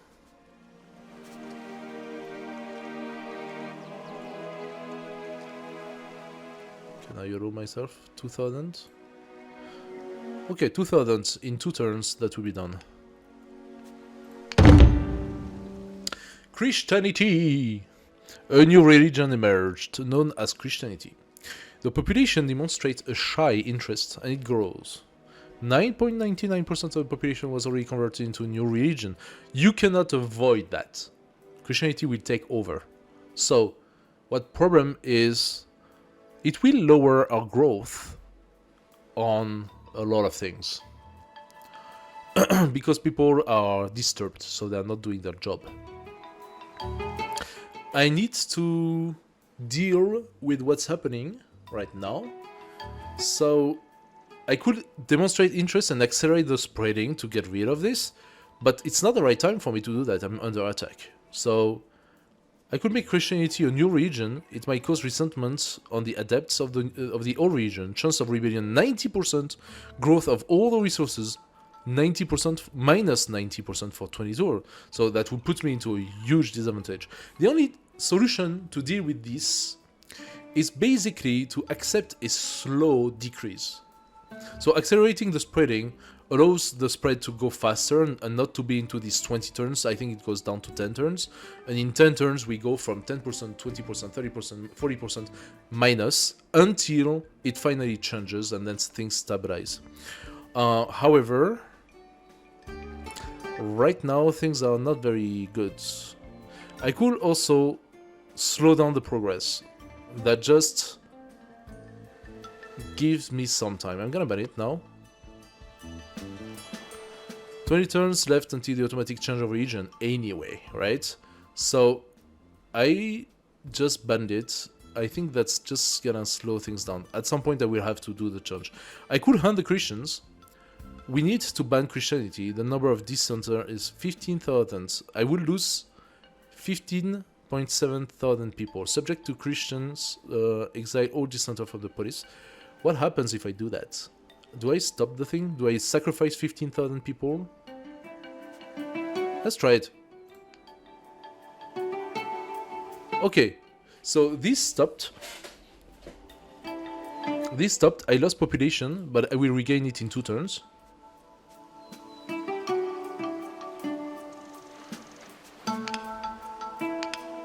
Let's do the art workshop in the meantime. If we do that, we gain what? Workers in the mountain. Okay. We also have the armory. Army limit. Oh, army limit is definitely something we want to do. Army limit is definitely something we want to do. If I boost that up, 2,000 per turn. Now we can do a trade. I could buy army from Sparta and go faster.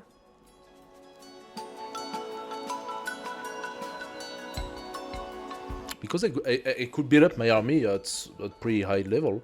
Alternatively, I'm gonna lose a lot of money doing that. So, and lowering the millions and millions of barbarian is an absolute necessity anyway. What could I do? Larissa demands culture again. I could sell more culture for 94 for 50. Pella gives me 113 for 50.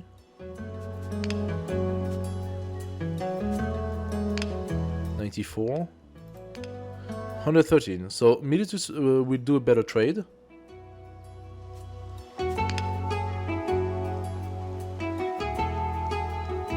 They want production. Okay, that's not good for me. They want army. I could make a lot of money with that. But I need the army, don't I?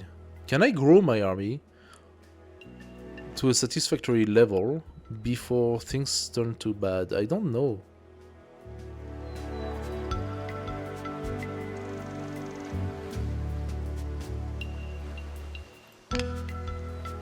Can I sell some of my army? I mean, I stopped doing it here, and it would be no much better.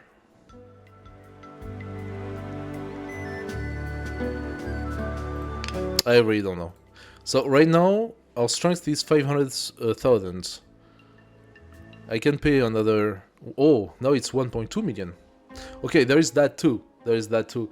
The reason why I kept my money before was to be able to do it several times in a row, because now, the second time I want to do it, it's actually more expensive.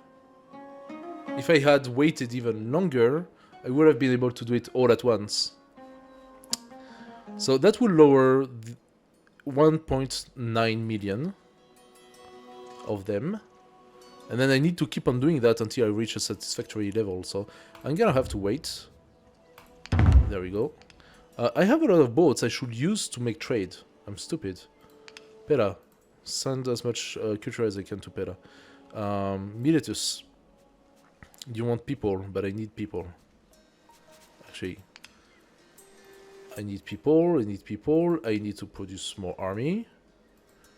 I could do that too, no? 6,000. Oh, I'm almost reached the max level, so I don't necessarily need that. I mean, now they are giving me 3,000. I will need to invest a lot of people to get more, so... I don't know. I can invest in more culture, alternatively. Send gift, Miletus, you're top. Troy. Miletus, how much do you want? You want too much. Troy, you become a friend. That's right. You're to the max now. Sardis, not yet. So I can do one more trade, and I will do it with Troy. And sell...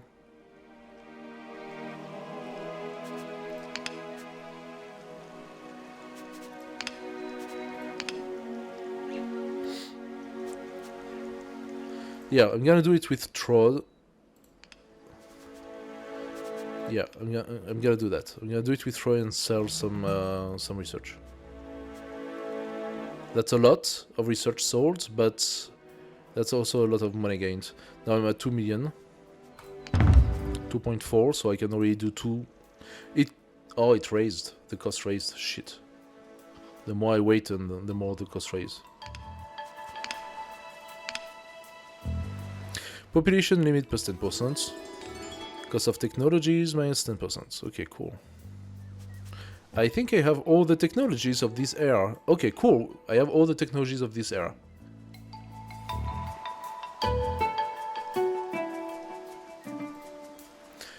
Cool.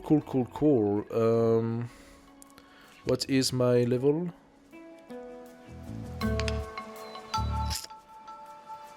Can I do better? I don't know. 700, and that keeps on climbing. This is unbearable. Paleo struggle. 3.9. Again. 2.7. It's still so high. I have only 3 turns, and I need a 1.4 million. I don't even know if I can do it, to be fair. The amount of money I need is insane.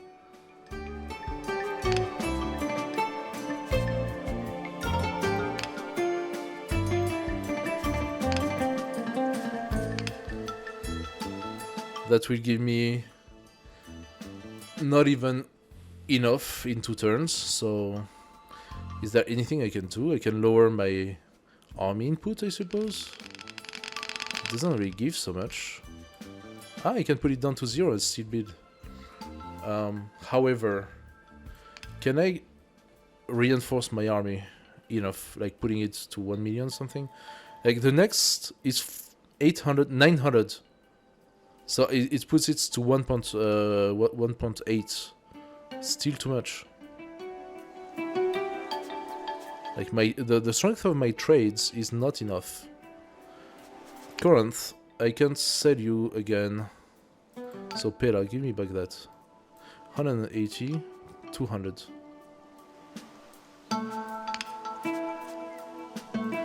If I sell to Corinth instead.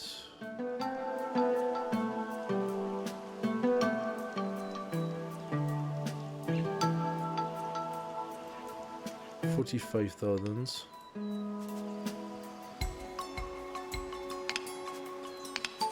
Yeah, that's not enough.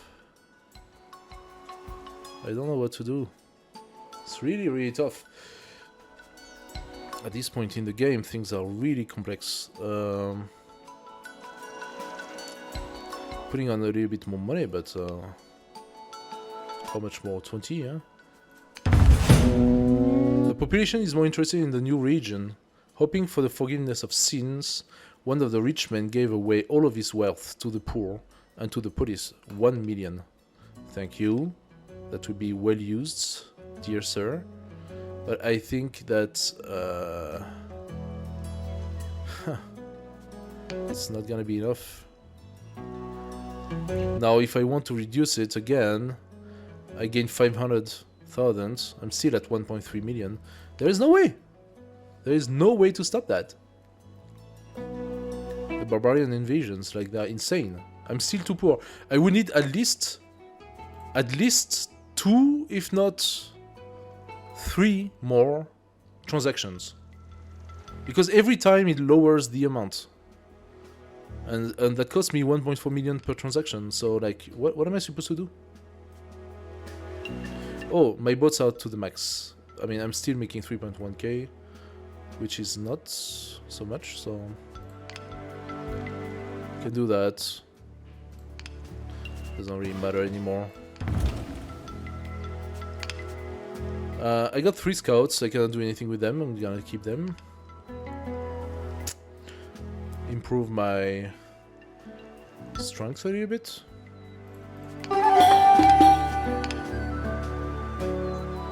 $31,000. I could have 100,000, but yeah, it's very long and very hard to buy. So I am at 772,000 strength. I don't even know if it would be possible to reach 1.8 million. I can try on an ultimate effort to buy a little bit more from Sparta. But that's the strength of our alliance. 800, that's all it gave me. 800,000. So, that's gonna be a catastrophe. We cannot attack the barbarians. We don't have the capacity for that. Force of our attack 800, they are 1.8 million. In case of victory, plus 30% to the power forever, so... What is gonna happen if we don't attack?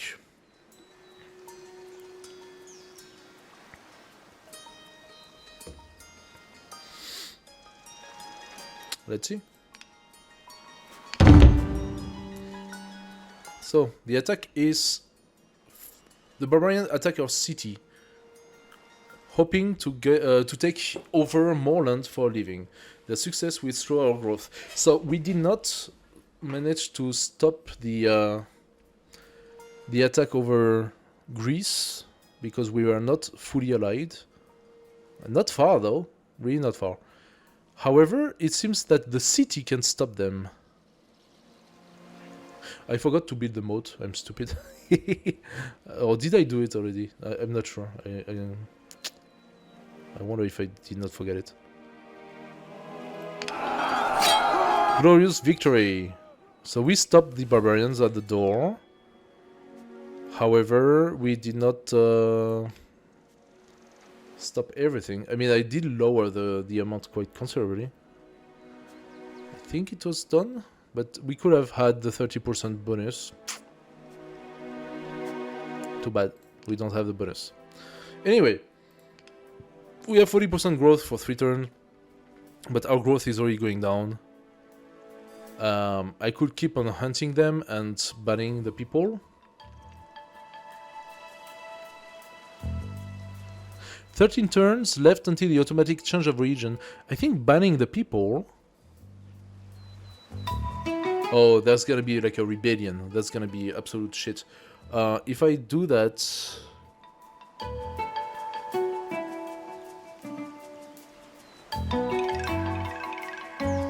What happens when we go rebellion?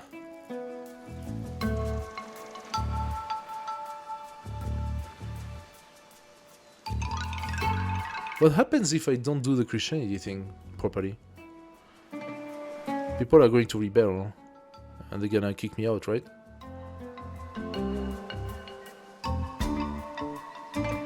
So I think we have to demonstrate interest now.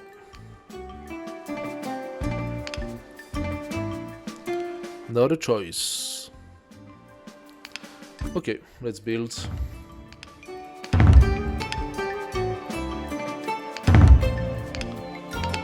$1 million culture, thank you. So we have those two guys that we need to change. So this guy we can form an alliance with. Troy. Nice. Where is our next? 5 turns. Okay. Miletus, you are still at 5 million when it comes to that. I could lower that, but that's too much. And 3.1 million to buy, I mean to make the alliance with. So, yeah. Gonna have to wait for the alliance thing. I mean, 3.1 million is reachable at some point. I could make a trade with him.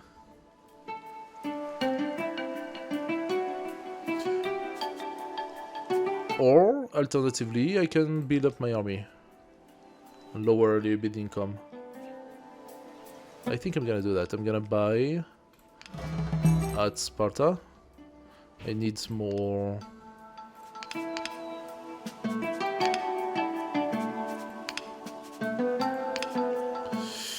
I need more ship. I'm already maxed out on ship. That's very strange. So here I'm using 370 ship, 370 ship, and 370 ship. That's very far from 3000. So... Wait a second, what? Oh, I'm not building my ship fast enough. No, I'm building my ship. Where are my ship?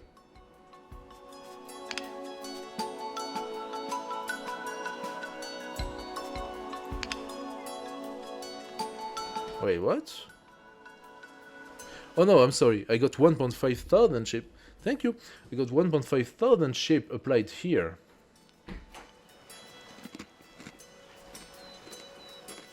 Cancelling the trade will cost me 370 ship. Okay.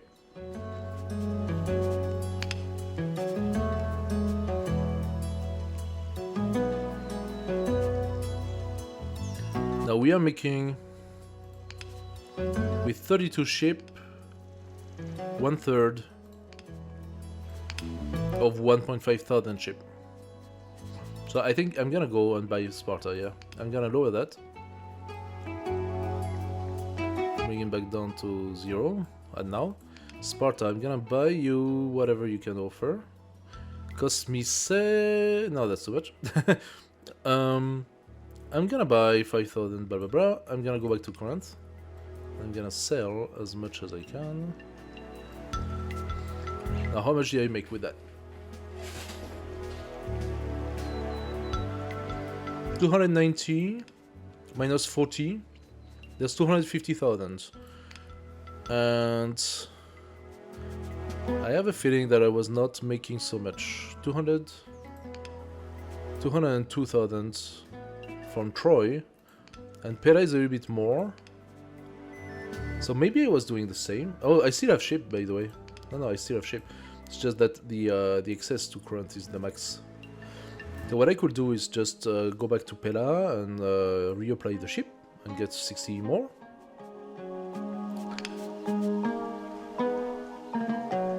Do I want to max out on army? I wonder how much the army costs.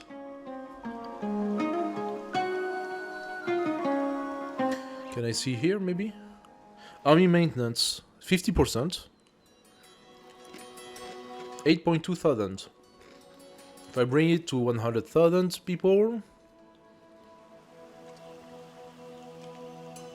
Yeah, there should be something around 70,000 in maintenance.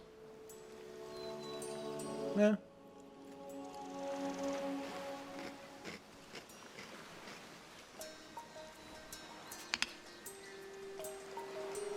I forgot to do the tower. Protection bonus plus 30%. I would have had 30% more protection.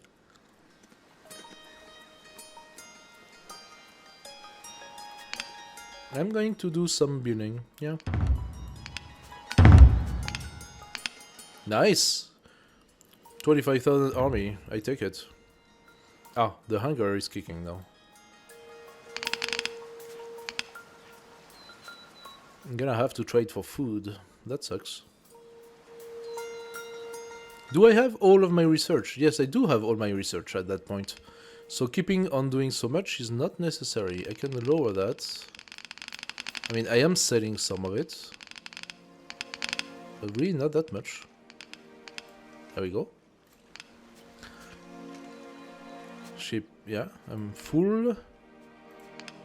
Meaning that soon I'm gonna be able to do an exchange here.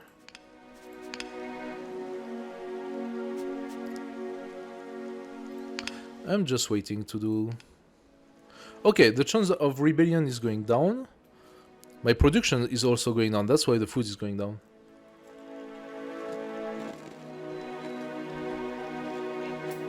The growth is going really bad.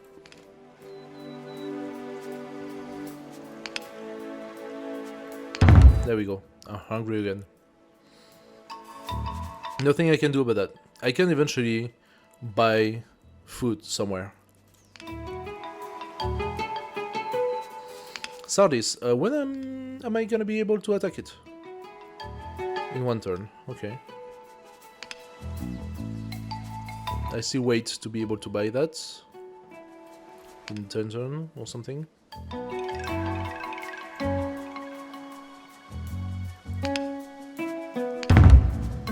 Once plus 100,000, I take it. So we are now full population, very good.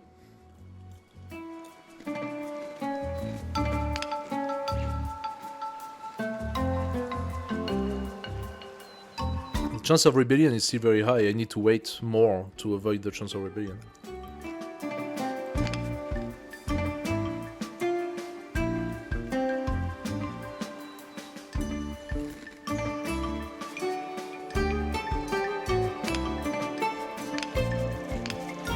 Let's attack Sardis. There we are. We caught a caravan with various goods, unguarded and robbed it. It was a rich catch. 346,000 of each. Nice. Now, Sardis is ours. We conquered it. And we can do a cultural exchange for 1 million. Actually, it's not even nice. It's at 6 and I can bring it much higher with a gift. Now they worship us. I'm not entirely sure. If we reach 10, I wonder if they do not stop decreasing the friendship. We're gonna see next turn. We can buy Athena. Good. There we go. 1.2 million gold per turn. Now we are talking. I don't know why there is a maintenance cost of 160,000. That makes no sense. Anyway. So we got the money. Nice statue. Nice statue.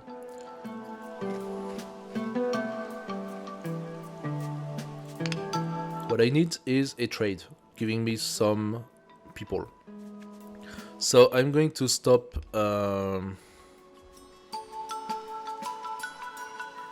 purchasing. I'm only purchasing as Sparta. Where can I get some good trades? Here at Corinth. What about Sardis as well? Sardis has a good trade. Miletus? No. Sardis. So. Pera is giving us 60,000. It's not the biggest, so I'm going to cancel that trade. Go to Sardis and purchase some population. Because we are losing some now. And every time I'm just going to put some more boats.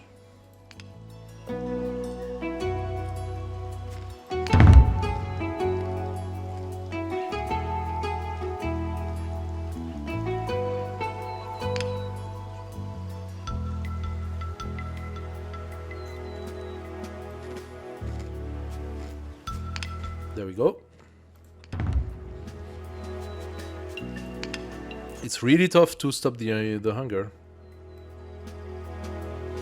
This is the max I can do at this point. We have to suck it up and we're gonna lose some population. There is no alternative to that. I can lower... No, my army is still being built, so I'm keeping it. Our technology is at the max. Can I buy Miletus? I could with a trader. But I can just form my alliance with them. Oh, they did lose a little bit. No. They did lose a little bit. So there is no stopping it. There is no stopping the loss. Okay. So, what we can do, however, now is form an alliance with them. And we unified Greece. Okay. So, we are ready to unify Greece into a single state.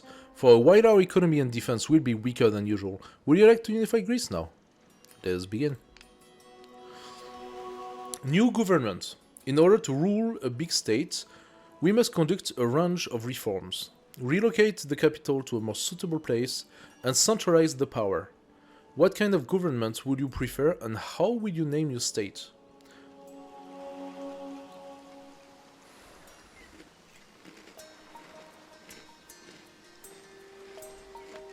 So, Byzantine Empire, relocate the capital to Constantinople and announce the country as empire.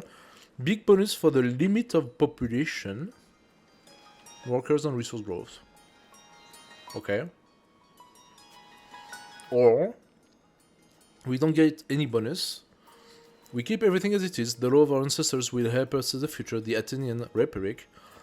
But we gain additional bonus to the final score. Let's be honest, is it important to have a final score? I suppose people will be looking for it. I'm not here for the tough game, so let's go for the Empire. Byzantine Empire is founded! Long live the Emperor! Major changes happened in the country. Part of the resources was spent on the unification. Limit of workers for every tax plus 40%. Growth plus 10k of people. Growth of production, science, and resource plus 300,000. Limit of our army strength plus 50,000, and limit of our boats plus 5,000. We became stronger, and now we need to find more trade partners and allies for our level. We are changing map, and we are going into the whole Mediterranean level, considering that we are now into the Roman Empire timeline, and we will have to face the barbarian invasions and other things. So I'm just going to show it quickly, but I think I'm gonna stop there. Here we go. We have Britain, we have Gallia, Germany, Italy, and all of these. First of all, we have a lot of scouts, so that's pretty cool. We can explore and gain some culture. Cool. Let's go to Gallia, Germany. Nice, we got more army. Let's go to Britain. There we go. Illyria. And that's already a nice chunk of the map. So, we have those new countries, those new tribes, those new alliances, which by default do not necessarily hate us. It was probably a big mistake to discover them all immediately, because, well, still need to ally them, right? And that's what we are supposed to aim for. The problem being that now we are at a higher level, right? And so we have 15 million, sure, but allying those guys is gonna cost us a pretty penny, like 5.6 million, 7.7 million, 1.2 million for Paris, so Paris seems to be much easier, and 1.4 million for Cologne. So those two are actually much easier to ally. If we go into the purchase, into the trading system, 50 million for this one, 50 million for this one, 500 million for Rome, and 80 million for this one. Rome is obviously our current protagonist. Like, they are not the enemy, but they are the strong empire against which we are fighting. It is the last one we can have, obviously. 500 million to purchase, or 7.7 million to form an alliance with, but we need, in order to gain to win the game, it's not this mission, but the mission will come, and that will be to subdue Rome, and that means buy it or conquer it. Now, conquering Rome, we can look at it. At the moment, our government, our people are decidedly against any hostile action to Rome. Okay. When it comes, it's insane. It's super high. There is no conquering. We are losing population because we are still into this whole shenanigan here. I can put some more farmers. Some more guys here. It's not great. We already had the minimum for that. Our army is pretty good. We are already having 50,000 for army maintenance. And we have these defense things. We could buy the second level of Athena, funny enough. It only costs 160 million. It will give us 60 million in income, however, which is pretty cool. Well, let's just buy it. So, we did that all. It's done. We have the strong walls. And now we can go for the second layer of research. Good stuff. We actually had a good amount of research. So, craft level 2, efficiency of the sage 20%, efficiency of miner 20%, efficiency of task accelerator 20%.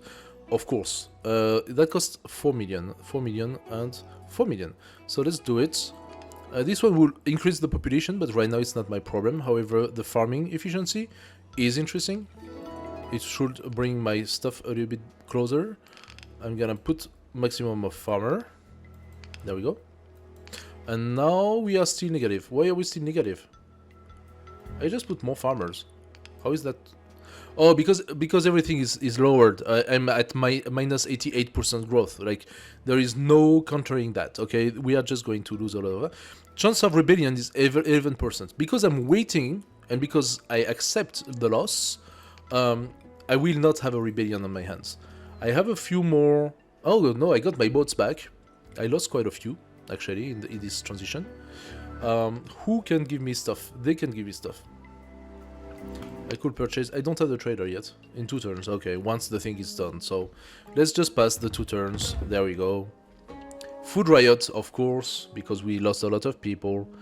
I could bribe people so that they calm down, and I could just lose 62,000 people, or I could decide that I have minus 30% cultural development for the next 10 turns. I have no money, I'm gonna bribe them, be done with it. Okay, now we have 1 turn to see what happens with the change of region, and now our food situation is back up, so we are going to gain a lot of population very fast. And make up for the loss. And here we can even maximum farmers plus 40,000. We can even do that. And we are going to beeline the farming and the population gain. I think I can lower that. Go for full-on farming. Lower that, full-on farming. A bit more. There we go. Farmer is maxed out. We're gonna gain a lot of population now.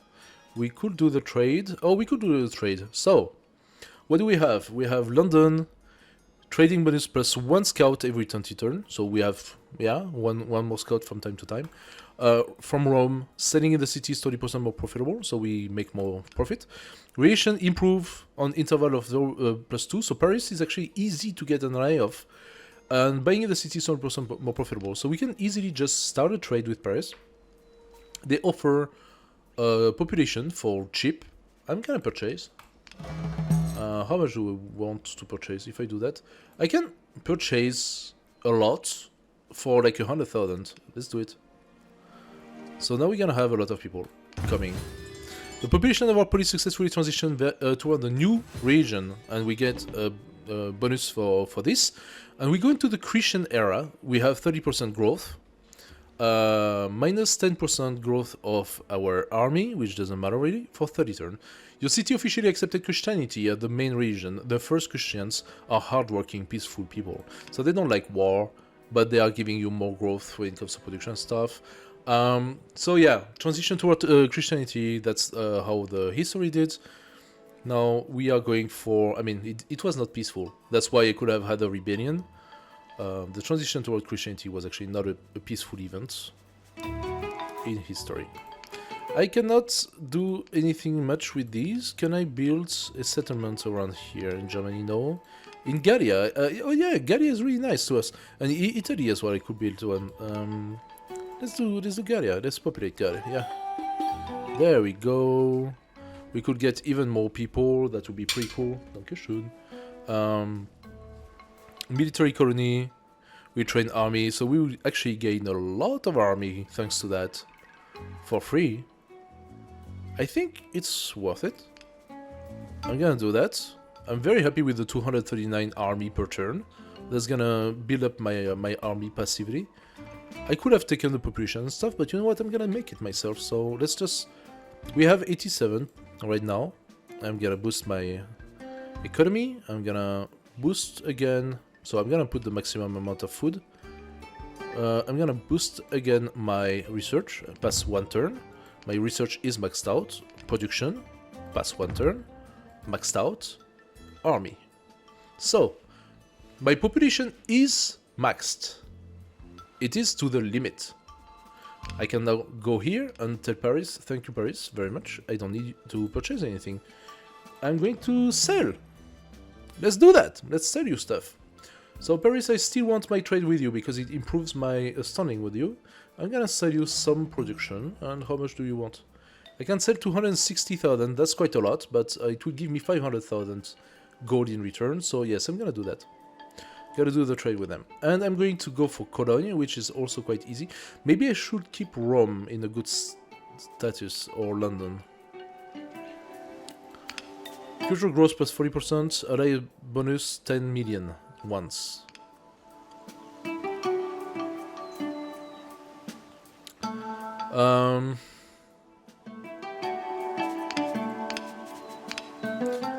Cologne is much cheaper to ally, and so it could be a quick ally for me. Buying is too much, but allying is not. I'm gonna go for Cologne. Now, I do have the possibility to raise my population. I'm gonna do that. Thank you. Still good to do. And I have the possibility to improve my house. There we go, 600.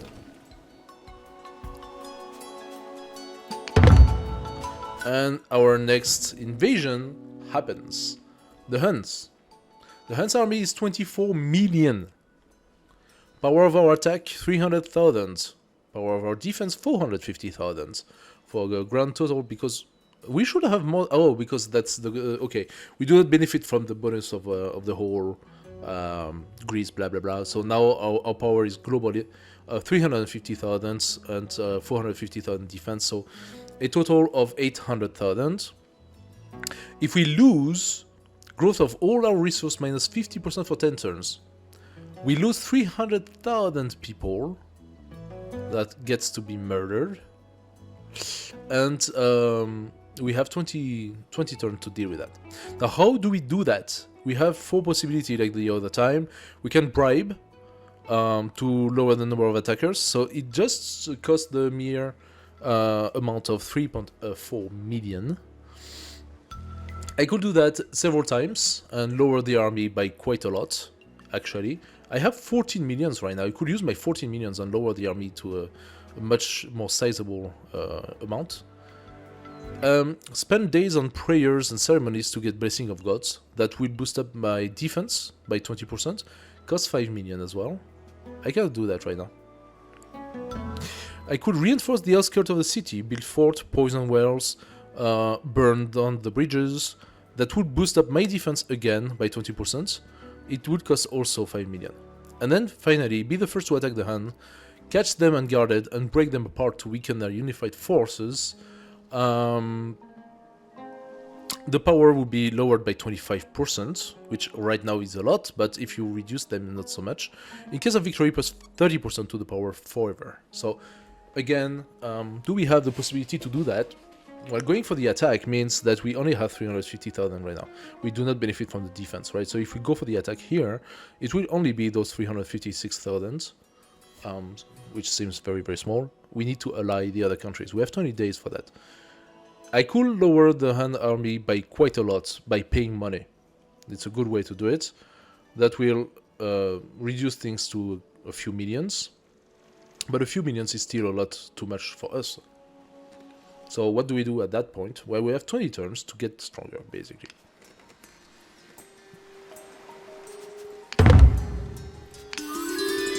The daughter of one of the greatest statesmen is ready for marriage. There are candidates for her hand from different places, whom she should choose. Oh my god, that's formulated very strangely. This city has plenty of fertile. Current relationship 5.77. Relationship +1, and once time we gain population. That's pretty good. Paris. This city is famous for its bustling market. The relationship will gain +1, which will be good. And once 3.3 million. That's also very good. I like the population boost. Go for Paris. Thank you. Now we have a lot of population here. We can make sure that we have our army up and going, and everything else is already up. So basically, that's it. Our technology now goes to the second level. Our buildings go to the second level. Our technologies go to second level. We are producing 1.5 million in tech. We will need, for example, 8.4 million for eloquence level 2. So asking for help brings 50% more resources. Send gift or cultural expenses action improve relationship on 1 point. So we do not benefit from the previous bonus that was boosting up to 5. So we are only at 2 at this point. And basically you continue like this. And you try to pass the Han invasion and then the barbarian invasion that are going to come, and a few more events, trying to ally those countries that are around you. And basically, yeah, that's how you win the game, if you manage.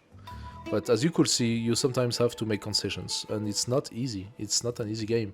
And this was the, in theory, easier city, Athens, right? We had the other two, and I can tell you the other two are based on something way different. So that's it for the game. It's actually great fun. I just spent 4 hours on it, and things just went very nice. We are row 3 at the middle. I don't know if it takes another 4 hours to finish. I would say probably maybe 2 hours, maybe 3. So I'm not gonna continue at that point. I'm gonna go back to main menu.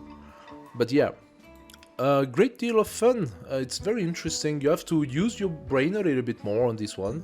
And I like how the graphics are so simplistic, but it still has a lot of depth. If you look at like all the strategy that you need to use and constantly reallocate your population to different stuff, it's full on resource management, and then you have to be really thoughtful. I missed a few things in that game. I actually missed the eloquence that could have helped me so much to get my early allies, for example, something I didn't see coming. Now, the other two cities, if I do a new game and I look at those, we can play Corinth, and Corinth is like full on market and stuff. You can build a huge fleet, and the trades are more beneficial to use, and that means you build a very high economy. Then, using the very high economy, you buy the other cities. You bribe them the way I did for 1 or 2 during this game. So you buy the other cities instead of trying to make them your allies. You can eventually buy also some forces for your army to Sparta and other city-state like this that would actually give you like a lot of army for a good price. So it's all about money for Corinth, and that's pretty cool. And then you have Sparta, obviously. So this one, it's all about conquering. It's having the strong army. It is going for full-on attacks. And yeah, I suppose that they each provide a different level of difficulty, and that's quite interesting. We played on normal difficulty. There is an easier mode, but there is also a harder mode. Tough challenge only for true Marble Age masters. I cannot even imagine, like, if you make a mistake one time on how to allocate your resource or production or stuff, if you miss one technology, I think you're done with this one. The hard must be the absolute limit of what you can do to win the game. And also, I wonder at what day I was. I was at 168 turns, and we know that in order to get the best value, I had to finish the game by turn 290 or 280 or something like that. So yeah, still quite a few turns, but not that easy. Or maybe I'm mistaken. Maybe it was 185 or something. So there must have been ways to do things maybe faster than I did, be more efficient. Anyway, the game is pretty cool. Marble Age Remastered. I would definitely advise it for those who likes resource management. Anyway, I hope you enjoyed it, and if you did, press the like button and subscribe to the channel. If you would want to also leave me a little comment on the game, and if you have also recommendations, I would take it. I'm actually very interested in trying new games. So yeah, see you on the next one. Bye bye.